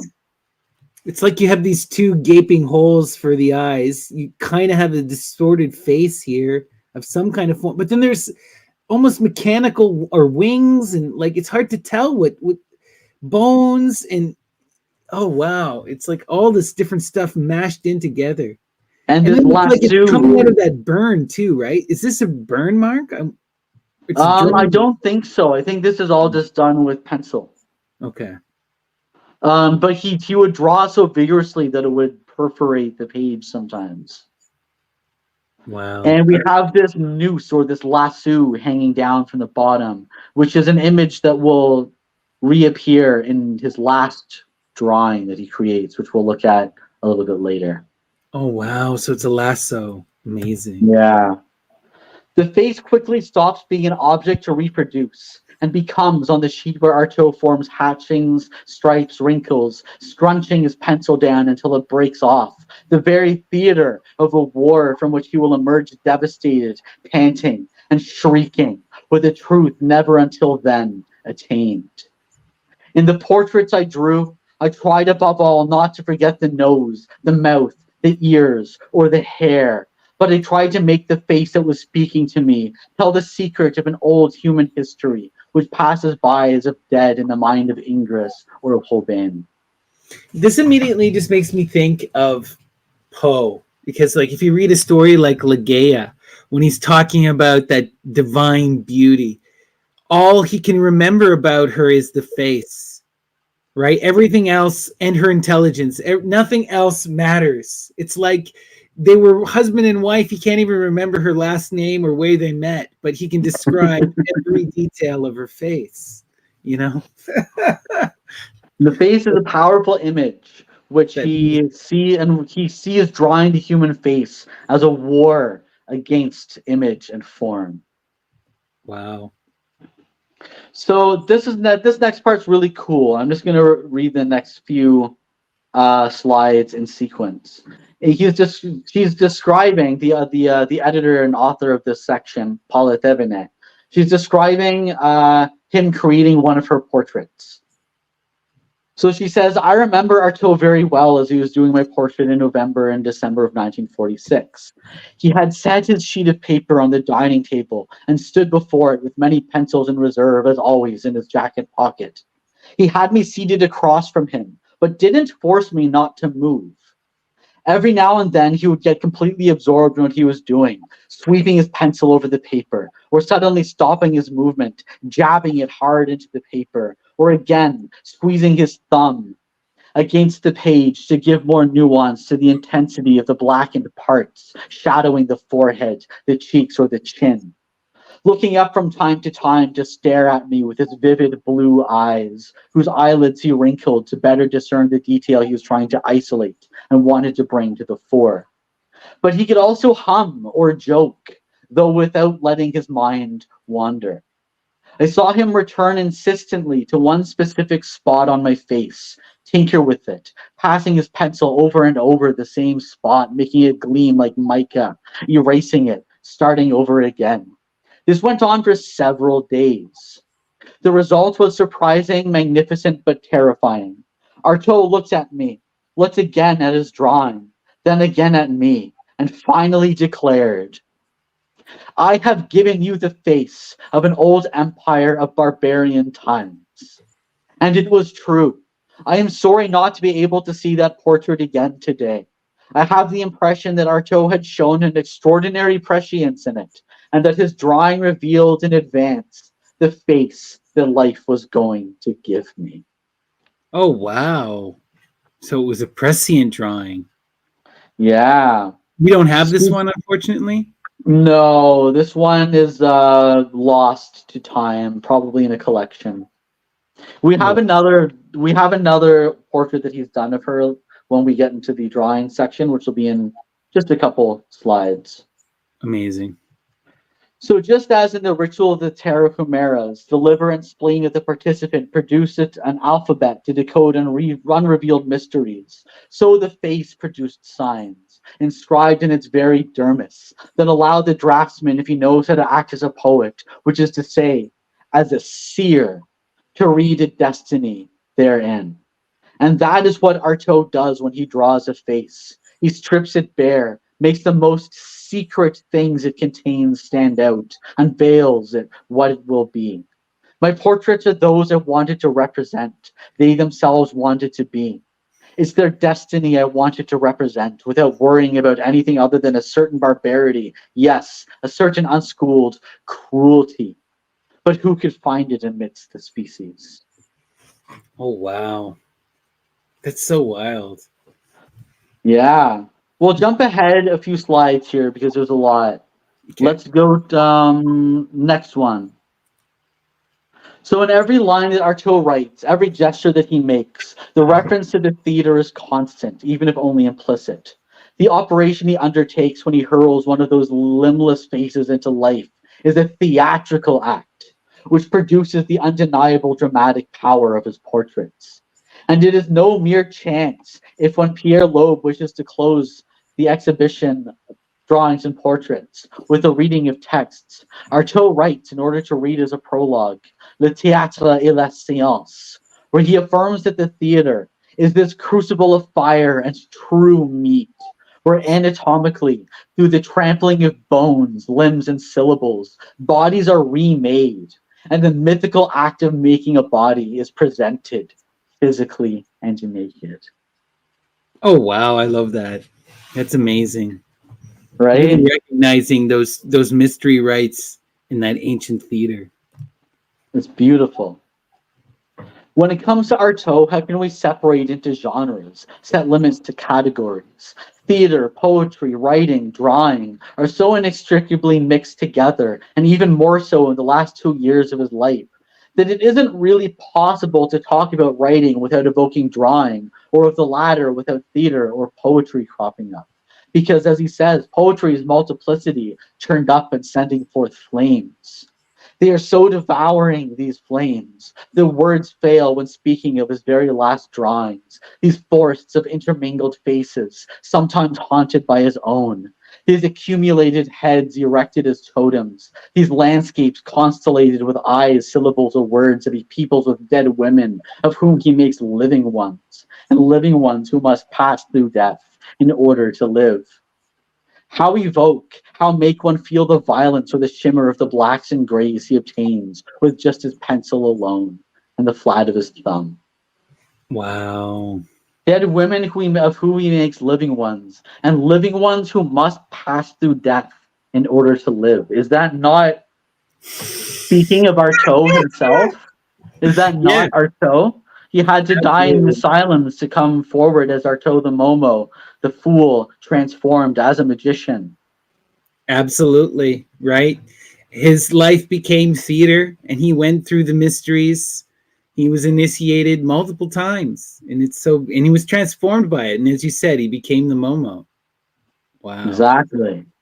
So this is a self-portrait with knife from his notebook page, from a note page of his notebook in Ivory, Paris, March 1947. So this is one of his written drawings in his notebooks. The text matched with the image, and it's pretty intense. The sword is piercing his third eye. Yeah. Wow. It's so just, intense. just powerful. One last slide before we get into the drawings. So these drawings themselves, these violent objects or acts hurled into space, what are they? What do they mean? The innate totem of man, the Grigris, to return to man. Magical objects like spells, they are breathed out, expelled with all the force of the breath to assassinate magic, to bring back the time when man was a tree without organs or functions, but made of will, and a tree of a will on the march. Pretty intense. Amazing. A Fashioned tree. for ex. Hmm? Is it a tree will? Yeah. Go ahead, sir. Yeah, a tree without organs or functions, but made of will. Fashioned for exorcism and war, the pencil lead gives them the flash of metal. They shine like dark weapons. They flash like Greek fires to help better pierce the shadows, to triumph over the innumerable enemies of the true human body. Their reason for being is not aesthetic. It is profoundly that of a disbanding the troops of nothingness, those beasts without will or proper thought, that is, without proper pain, without the acceptance in them of the will of a proper pain, and who have found no other means of living than to falsify humanity. Wow. Falsify humanity. So intense. So now we come to the drawings. The first one is the totem from December 1945, pencil and colored chalk. So it's definitely a totem. We can see almost like legs, and one of them is severed, or maybe it's a phallus that's dripping blood Oh wow. on the left, and then Yeah. these weird appendage-like forms extending out from it. There are a lot of these drawings, except for the last one, she doesn't give full-on theories of what they're about. They just show the images and let us sort of extrapolate our own meaning from them. Definitely getting tentacle vibes from these weird appendages. And yeah, I see Right? what you mean with that potentially severed leg. And it's weird. Either a leg sticking out that's severed, or it's a phallus that's dripping blood. It's hard to say. I think it might be a severed leg. I think yeah, that's my perception, but it's wild. Next, we have the bouillabaisse of forms in the Tower of Babel, which is pencil and colored chalk from 1946. And a bouillabaisse is a fish stew that was popular in France. To go to what you were saying in your tarot reading about the magic of soup and cooking and pots and stuff, it's right, like, mixing everything together, right? It's the cooking metaphors are all everywhere, right? And it's so interconnected. A lot of people forget, if you go back to the ancient cookery, what is a coffin? A coffin was a type of pie that you would bake your food in so it didn't burn, and when you had an open fire, and you put your food in the coffin so that it can be properly cooked. The satire plate, originally at the mysteries, you would cut up all the fruit and the sacrifice and mix it up on a satire on a plate, and then you would reveal it. And then this is part of the mystery when you're eating and you're mixing things and putting them together to create new forms, right? It's all about that chemistry of transformation. It's, again, when I just keep thinking about the Olympics, and everyone was freaking out over that Olympic ceremony when Dionysus comes out on a satire plate and they remove the shield and he's there. It's like, anyway, it was profound, and it was profoundly magical. Profoundly magical, which is why the Christians flipped the hell out. Yep. And just, the fact that he puts this bouillabaisse of form into the Tower of Babel, or the Tower of Babel, right? It's like the mixing of languages and like the scrambling and the confusion. Right. So next we have, the Sexual Awkwardness of God from 1946, pencil and colored chalk. And it's a pretty wild image. I don't really know what to make of it. We can see some, like, in the middle, some ghostly legs or something, and like these weird geometric forms, but then like these amorphous blobs as well. It's like you really can't classify this in any specific genre of art, other than maybe avant-garde. And he himself didn't call these art, No, right? These are magical signs and symbols. it's beautiful. I love it. And yeah, Next we it's so abstract. Yeah. Next, we have one of my favorites, The Theater of Cruelty from 1946. Once again, pencil and colored chalk. And The Mummy is interesting. I want to read a quick short passage from Collected Works, Volume 1, from his book Cup and Ball, The Mummy Correspondence. And this is from like the 1920s when he's talking about mummies. He says, "There is bodily loss in this mummy, and there is complete incapability to conjure up this body in the melancholy of speech of its intellectual flesh. This feeling running through the veins of this mystical body, in which each convulsion is a manner of world and another sort of birth, loses and consumes itself in the burning of mistaken oblivion." That's amazing. And to me, he talks about the mummy as being sort of like a confining form, but I think it's the ideal body without organs because it's literally a body without organs. Right? And they're putting it through this transformation state to turn it into that body without organs so that you Exactly. can survive. They put it in the sarcophagus, the coffin, to cook it, right? Exactly. All of this is all done. It's you get all these parallels too, right? I always think one of the more interesting mummy type rituals that I'm familiar with comes from Phoenicia, and it comes from the king rites associated with the god Melkart, who's a version of Heracles.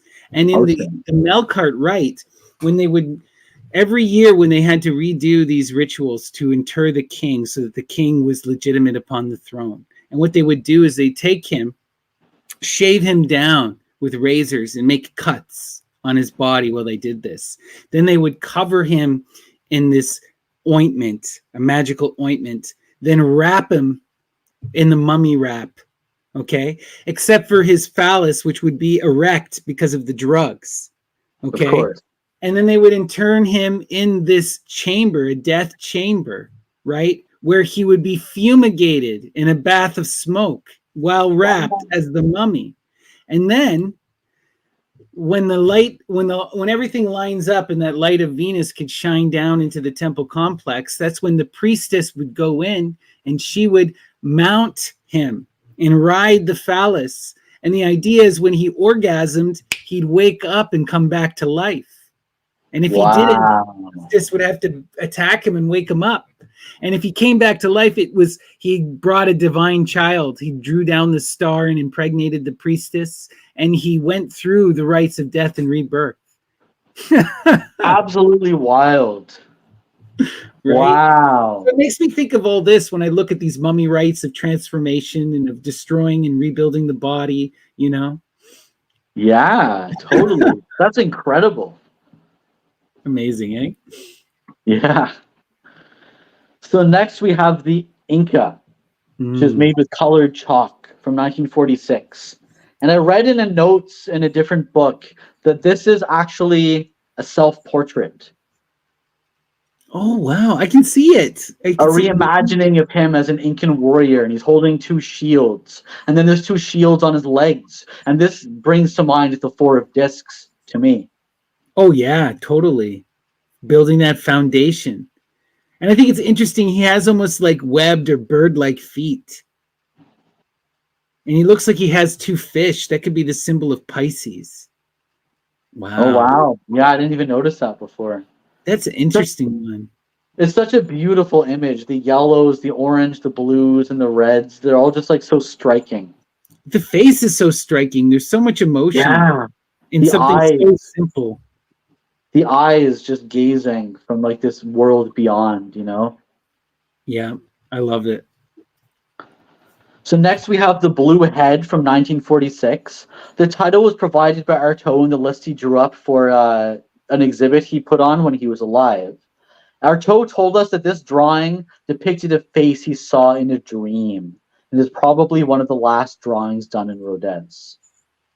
This is terrifying. It is haunting as fuck, if you don't mind me saying that. Yeah, no. Whoa, what a distorted face. That The is image of the dream, right? Haunting him. wow, that's terrifying. Just terrifying. This is a portrait. I can't remember of who. I forgot to take a note of that, but it's one of his friends. Beautiful. Just beautiful, and again, the way he smudges the lead and the dark lines, the shadows under their eyes reveal this profound melancholy almost, you know? Absolutely. So next is the portrait of Jacques Prevel, which we'll see on the next slide. And it's surrounded with, let's go to the portrait, and I'll translate the text around it. So the inscriptions, one of them says, if Jacques-Marie Prevel could know what sin overwhelms him, and I who do not believe in sin, I'd say what sin puts on him Jacques Prevel overwhelms. May Jacques-Marie Prevel not commit the sin on which his entire face meditates. May Marie within him premeditate against Jacques Prevel.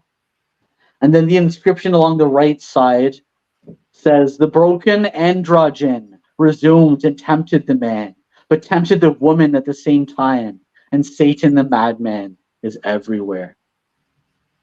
Oh wow. And That's incredible. this is his friend Jacques Prevel, who I have a book of his poetry that was finally brought into translation in the past couple of years.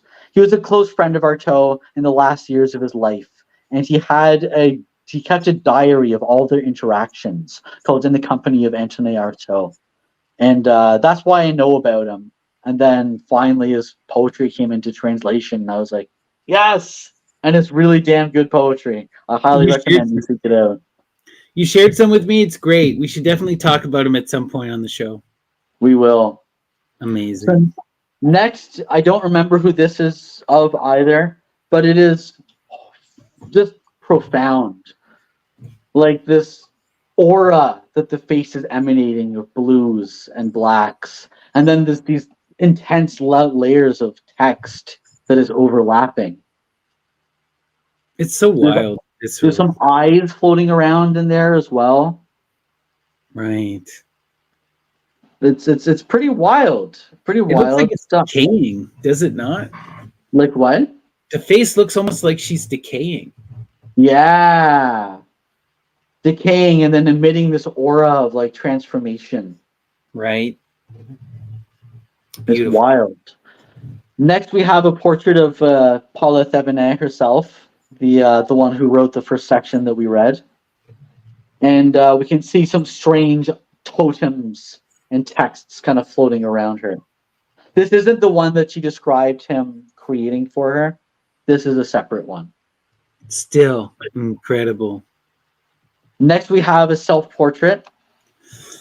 Wow, he's a zombie. He's total decaying here. Jeez. Yeah. This is from 1946. So this is what have probably been after the electroshock experiences, after his death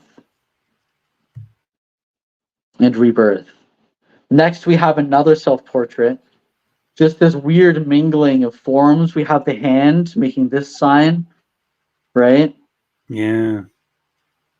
Interesting. And yeah, and just this weird mass of forms. I just love how you would literally just scratch until the pencils broke or the page would rip, you know? It was just such fury and intensity in these images. As we see in the next one as well.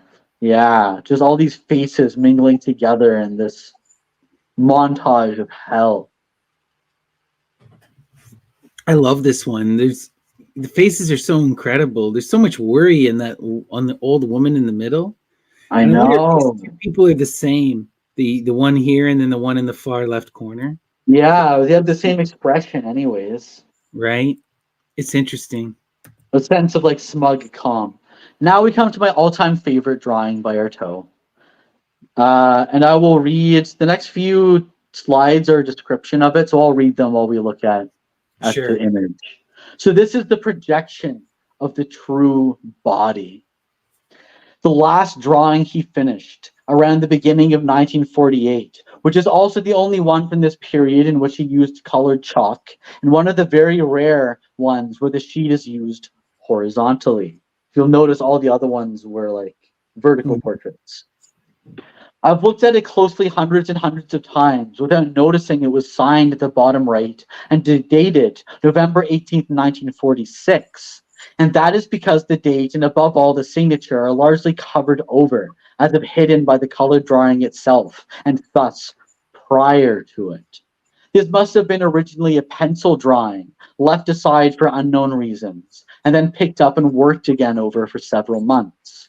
His prolonged cohabitation with his drawing probably has much to do with the sense of fullness that it offers. We can feel the lengthy labor he carried out day after day, and it bears the still vivid traces of the passage of his hand and the contact of his finger with the paper. There's a sort of machine on wheels on the top in the center, and this is probably the only element, along with the glossolalia and text, that was from that survived from the original drawing. And then everything else has been covered over by second inscription in black chalk. And it disappeared. The original drawing disappears under these wide, heavy strokes of colored chalk, whose predominant colors are ochre and blue. Artaud told me that he wanted to represent the projection of the true body. He himself stands on the left, with his entire body handcuffed, shackles on his feet. His knees with protruding kneecaps seem to be bound by a kind of band spitting out flames or blades. A cord leads from his bound hands through to be bound by a kind of, through the space of the drawing, around and behind a barbaric being to his right. And this being is probably his double, wearing the mask of an African sorcerer, crowned with feathers or flames, with feet like those of the king of the Incas, whose fantastical oblique body bursts forth in every direction, as if he were ejaculating spurts of flame. The cord, having wrapped itself around him, grows thicker and joins a ring that seems to encircle his thighs. From his left shoulder comes another cord that ends in a loop or a lasso and heads towards the thighs of the bound Artaud's body. Between them, an army of soldiers marches, some of whom are aiming their weapons at Artaud's immobile body. His face, modeled in black pencil and surrounded with blue chalk, is lightly silvered. The theater, he will write in 1948, is in reality the genesis of creation. And isn't this exactly what this drawing is? And shouldn't we regard it as the supreme setting for the theater of cruelty? Beautiful. Wow. Destroy the self and be reborn anew as some kind of Incan African magi god. The body without organs. Yeah. The myth. Become the myth. Become the myth. Transcend and become deity. I love it so much. Amazing. Right? So we'll jump ahead a few slides to the one that says to unsense the subjectile. There's two more, I think. Next one. There we go. Well, I won't dwell long on this, but I just have a few passages from it. This is an essay by Jacques Derrida. And the subjectile is a word. We saw this earlier on. It's a word that Artaud only uses ever 3 times when describing his own drawings. And Derrida extrapolates what the subjectile is. I would call this a scene, the scene of the subjectile, if there were not already a force at work to spirit away the scenic element, visibility, the element of representation, the presence of a subject and even an object. Subjectile, the word or the thing, can take the place of the subject or of the object, being neither one nor the other. 3 times at least, 3 times to my knowledge, Artaud names what is called the subjectile. He says exactly that, what is called. Indirect naming, invisible quotation marks, an allusion to the discourse of the other. He uses the word of others, but perhaps he will have it say something else. Perhaps he will tell it to do something else. So basically, yeah, I'll just keep going instead of extrapolating. The first time, on September 23rd, 1932, He concluded a letter to André Roland de Renneville with this phrase on the next slide here. Here with a bad drawing in which what is called the subjectile betrayed me. Wait a minute, a subjectile can betray.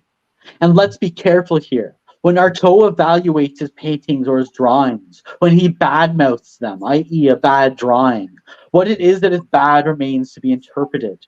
Already in 1932, what is being indicted is not a simple matter. It is not just a question of technique, art, or skill. The indictment is already leveled at God. He is denouncing a betrayal. And what must a subjectile do to betray? The word seems in 1932 to have been recently created. Common dictionaries had probably not yet admitted it to the spoken tongue, so the legitimacy of a subjectile remains dubious. Paul Thevenet, who has said everything needed to be known about his drawings and whose work I am presuming everyone knows, so funny, considers it necessary to clarify in a note. Perhaps it's in the part torn off of this letter that the drawing was to be found. Artaud, having considered it too revealing, must have removed it, tearing off the bottom of the page, and he indeed wrote subjectile. This note tells us at least two things. First, a drawing can be a part of a letter, which is completely different from just accompanying it. It joins with it physically, because it is only separate by dint of being the part torn off. To betray, then, and this is important, can be understood in a very particular sense. To fail in one's promise, belittle the project, remove oneself from its control, but in so doing, to reveal the truth that is thus betrayed, translating it and dragging it out into the light. Betraying the subjectile would have made the drawing too revelatory and of a truth unbearable enough for Artaud to have decided that he had to destroy its support. The latter was stronger than him, and because he had not mastered the rebellious element, Artaud would have torn it off. Wow. So what is a subjectile? Let us go slowly and not rush things. For Artaud is not speaking of the subjectile, only of what is called such. To take account of the calling of what is called. A subjectile is before anything, something that is called. That the subjectile is something is not yet a given. Perhaps it comes across as being someone instead, and preferably someone else, because it can betray. But the other can be here called without being a being, and above all, not a subject, not the subjectivity of a subject. Perhaps we don't know yet what is called the subjectile, because it does not constitute an object of any knowledge, and because it can betray, not come when it is called, or call itself even before being called, before receiving its name. At the very moment it is... It's freaking deity. He's talking about deity. Right? At the very moment it is born, Artaud's drawing situates this coup de force, a subjectile calls and sometimes betrays.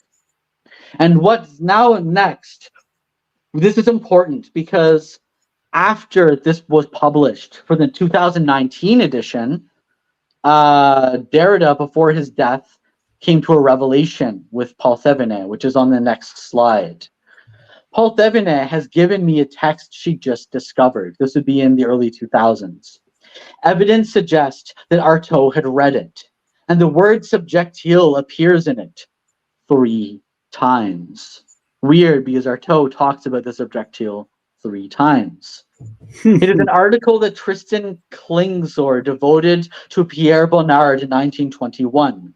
He says the use of a subjectile so rarely used before, cardboard, facilitates his work. The way cardboard absorbs so easily lets him get rid of the oil colors. Moreover, Bonnard, with the seeming negligence, lets this subjectile show through here and there. Since it is rather warm and nuanced, generally golden, it contrasts with the cold tones laid down by the painter and gives them the most exquisite finesse. Once the nuances of cardboard have been discovered, the artist will use them in his canvas. He mains his orchestration in changing the subjectile. So in this book from 1921, subjectile is the medium on which an image is created. Beautiful.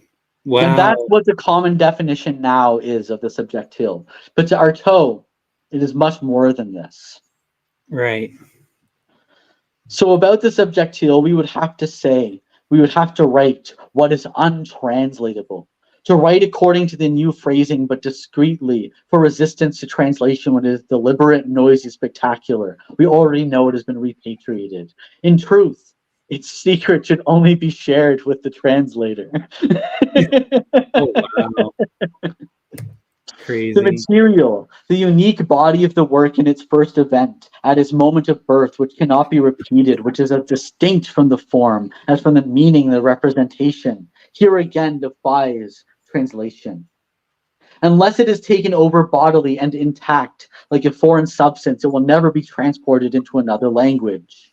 So that's why I say subjectile and not maybe subjectile, which would be the anglicized version of it, because it's a word that cannot be translated.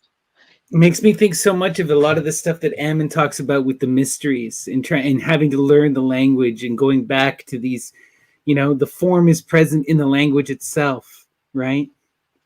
Again, this Yeah, idea that the medium is the message. the medium is the message. What exceeds translation really belongs to language.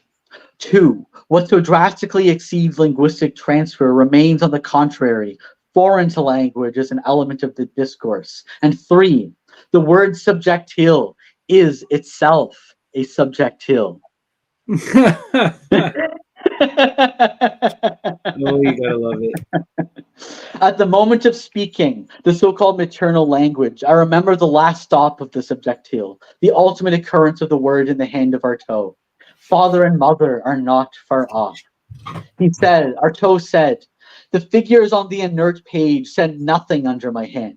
They offered themselves to me like millstones, which would not inspire the drawing, and which I could probe, cut, scrape, file, sew, unsew, shred, slash, and stitch, without the subjectile ever complaining through father or through mother.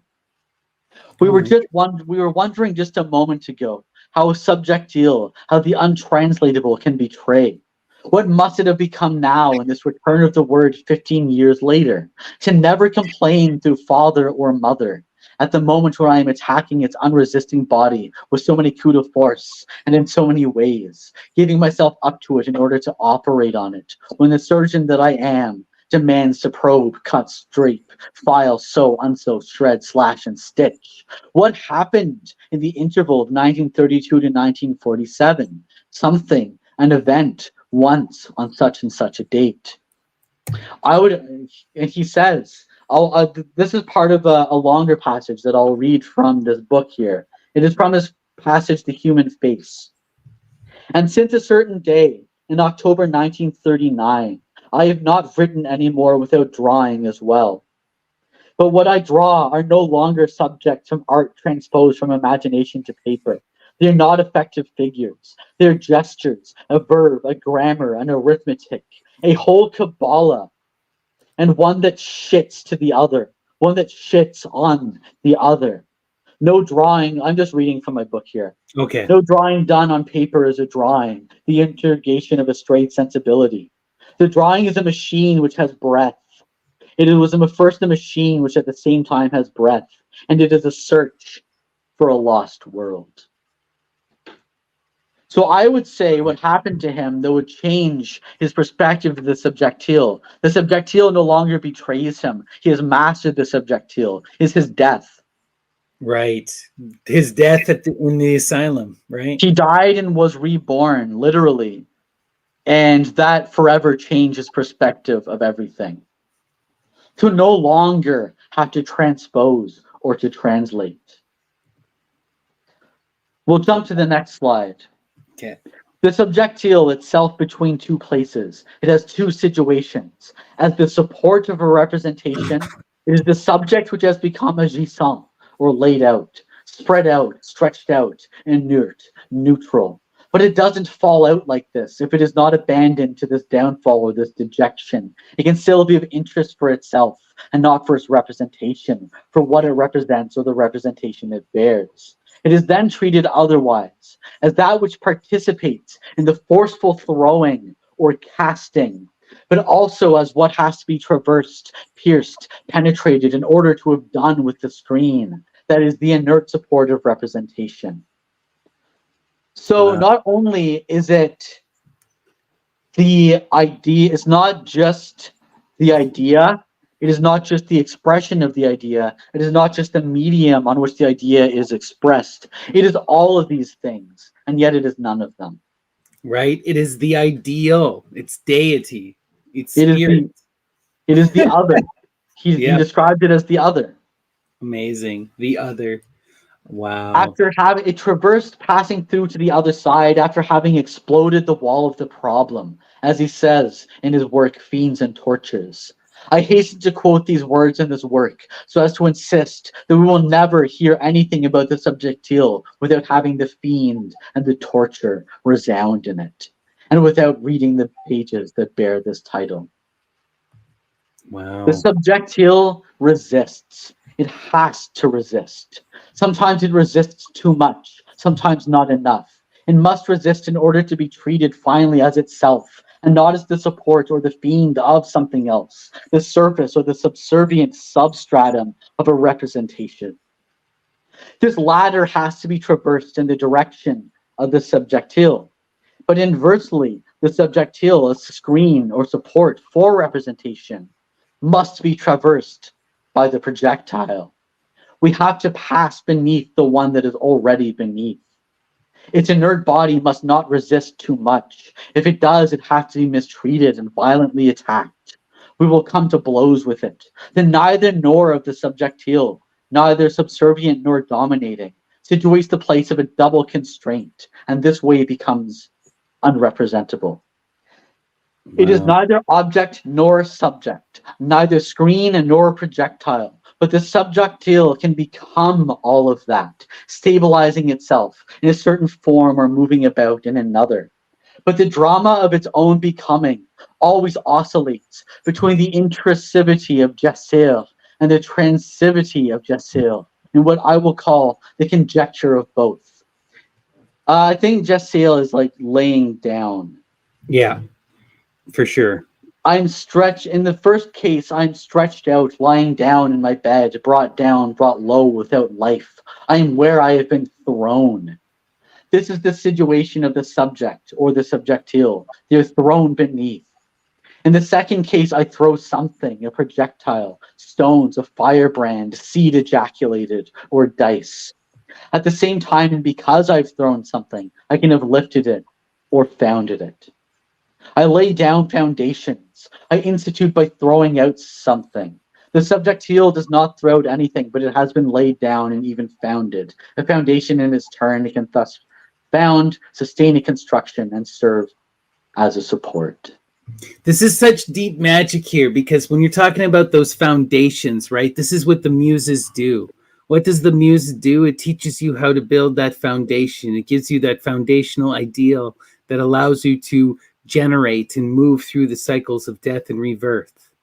And that's what the subjectile is. It's that foundation, right? And it is not just the foundation, it is the entire act of creation itself. Right. It's the muse giving the message to the artist, the message, the artist interpreting the message, the artist creating the message, and then the medium on which the message is presented. All of this is the subjectile. It oscillates between these states of being in a grand theatrical, magical performance. Beautiful. We'll skip this last slide and look at some more drawings. So this is from his notebook in December 1947. These are his he filled 46, I believe, of these notebooks from 1945 to 1948. Wow. Over 20,000 pages of writing and drawing. That's incredible. In like a 2.5-year span. It's wild. Next, we have another drawing from one of these notebooks. Just strange. Hard to say what it really is. Very magical, though, as always. And lastly, we will conclude with one more spell. It's double-sided. I have both sides shown in the slides. The next one is the back. And I will read the translation. All those who have conferred with each other to prevent me from taking heroin, All those who have harmed Anne Manson because of that, on Sunday, May 21st, 1939, I will have them pierced alive on a Paris square, and I will have them perforated and their marrow burned. I am in a mental asylum, but this madman's dream will be realized, and it will be realized by me. Wow, that's crazy. I thought that'd be a nice way to conclude this discussion with another of these powerful spells. I just love too. We can make out heroin. La Yeah, heroin. Wow. L'heroin. Yeah, just wild. And so what I want people to take away from all this, again, which we've uttered, we've kind of nailed on the head a few times already, which is that these drawings and portraits to Artaud transcend drawing and art. They are magical operations. They are an attempt to reveal the myth. Yeah. And reveal the processes, right? He was really trying to show people how to transform their life and how to go through this process of death and rebirth and self-discovery. And he did that in his own life, in his own way. And, everything he did was for this, to show people this kind of meaning and this ability to become deified in a sense, to transcend through your art, to transcend self and to transcend meaning and to leave something memorable, right? Exactly. Why Artaud is a dragon. As he says in the theater, in the postscriptum to Theater of Cruelty, I am Antonin Artaud, and as I say this, and I know how to say this, immediately my body will burst into 1,000, and burst and reassemble into 1,000 different fragments from which you will never be able to forget me. And I set myself ablaze like the bright virago to ascend to the stars. Wow. And just to persist in matter in all these multiple forms of creation that he's left behind. Beautiful. Wow. Yeah, Artaud is quite the artist, right? And we can recognize that the medium of creation, really, and in how all aspects of his art appear in his drawings, right? You see the theatrical elements, you see the written, you see everything. He tried to do as much as he could, right? He even burns and manipulates the paper. So everything is a choice with Artaud. Everything is thought out and has intention, and meaning. So much of everything he did was about applying meaning to everything, Definitely. He was not quite an existentialist, not quite an absurdist, just he had this idea of theatricalizing your own life, returning to the spectacle, the spontaneity of life, and embracing its mythical powers. Becoming the fool, embodying Dionysus, creating and setting yourself ablaze to ascend to the stars. A magician in the truest sense of the word. Amazing. Exactly. So, Graham, now that we're done, do you have anything coming up that you want to recommend to our audience, or anything you'd like to talk about? You did mention some new music to me earlier.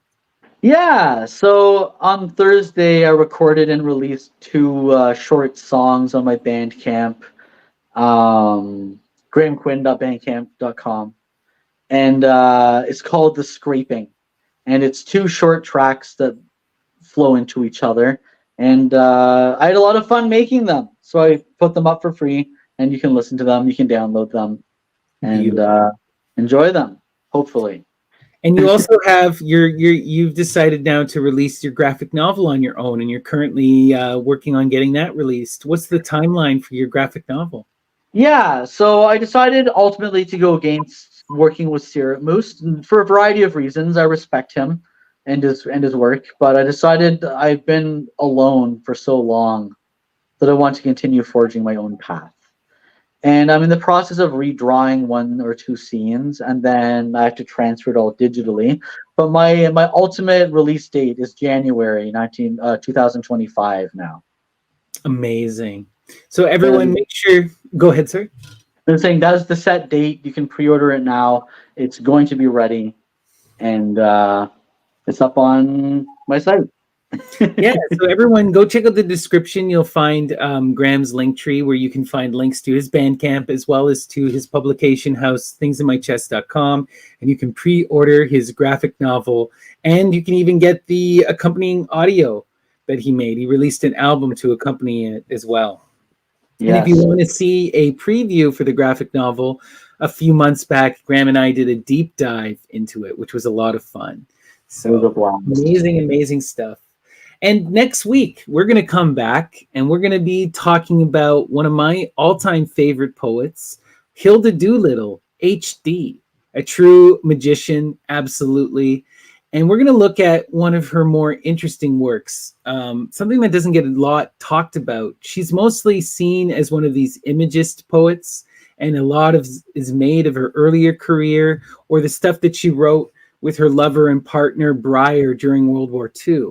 You know, these were sort of the times when people were really looking at her. But I find that her most magical and truly radical stuff came near the end of her life. In her twilight years, she wrote this incredible book called Hermetic Definition, where she really explores magic and myth making and her own spiritual philosophy that's seen through the lens of Hellenism, paganism and witchcraft, queer theory, as well as psychoanalysis. She was a friend and close colleague of Freud and actually received psychoanalysis from Freud. So she's an incredible person, and I can't wait to dive into Hermetic Definition with you all. You guys are going to love it. That's going to be amazing. I can't wait. And then, Graham, you have a new person you want to talk about. What are you going to do for your next episode? Oh, the Bataille? Yeah. You were. Or what were you thinking? What were you thinking? I have a few ideas in mind. I know you had mentioned Bataille, and you had also mentioned potentially the Alfred Jarry or Jarry. Ngugi wa Thiong'o. Yeah, Muti Thiong'o was the one that sounded wild to me. Or Bataille. That's the one I'd like to work on next. Yeah, so talk about this one because we need to do this. So I don't know if I apologize if I'm butchering his name, but Ngugi wa Thiong'o is an author who was from Kenya, I believe, and was exiled for writings about the government. And he has this amazing magical text that I discovered by pure chance called The Wizard of the Crow. And it is considered his magnum opus. And it is, as he calls it, an attempt to explain the last 200 years of African history. So you know it's going to be wild, magical, and absolutely brutal and just revealing to all of us who are not familiar with a lot of that history, right? We're so removed and that culture has been so hidden from us. So this is going to be something so beautiful. I'm really excited for this one.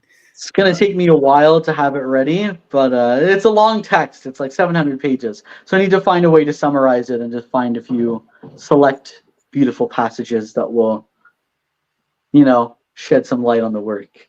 But we're going to have some fun, some big stuff coming in. What was that text called? Wizard of the Crow? Wizard of the Crow. Wizard of the Crow. So look forward to Wizard of the Crow and Hermetic Definition. Any last words and any last comments on Artaud and drawings and portraits before we leave our audience tonight? There's a great saying that's become a meme that I love that sums up Artaud and sums up how I feel about life. The horrors persist, but so do I. Right? The horrors persist, but so do I. I love it. Makes me think of Dionysus, right? Embrace that fool, take the leap, laugh in the face of absurdity, remake the universe in your own imagination. All right, everyone. Peace and love. Take care. Make sure you follow Graham and tune in next week for more Searching for Dragons. Till next time. All right, here we go. Oops.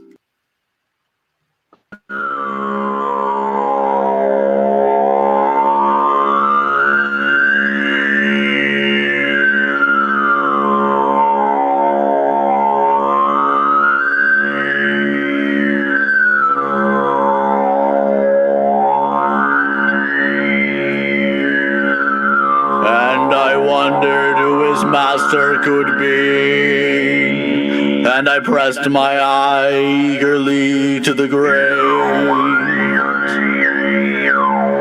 And I wondered who his master could be, and I pressed my eye eagerly to the grave. And I wondered who his master could be, and I pressed my eye eagerly to the grave. And I wondered who his master could be, and I pressed my eye eagerly to the grave. And I wondered who his master could be, and I pressed my eye eagerly to the grave. And I wondered who his master could be, and I pressed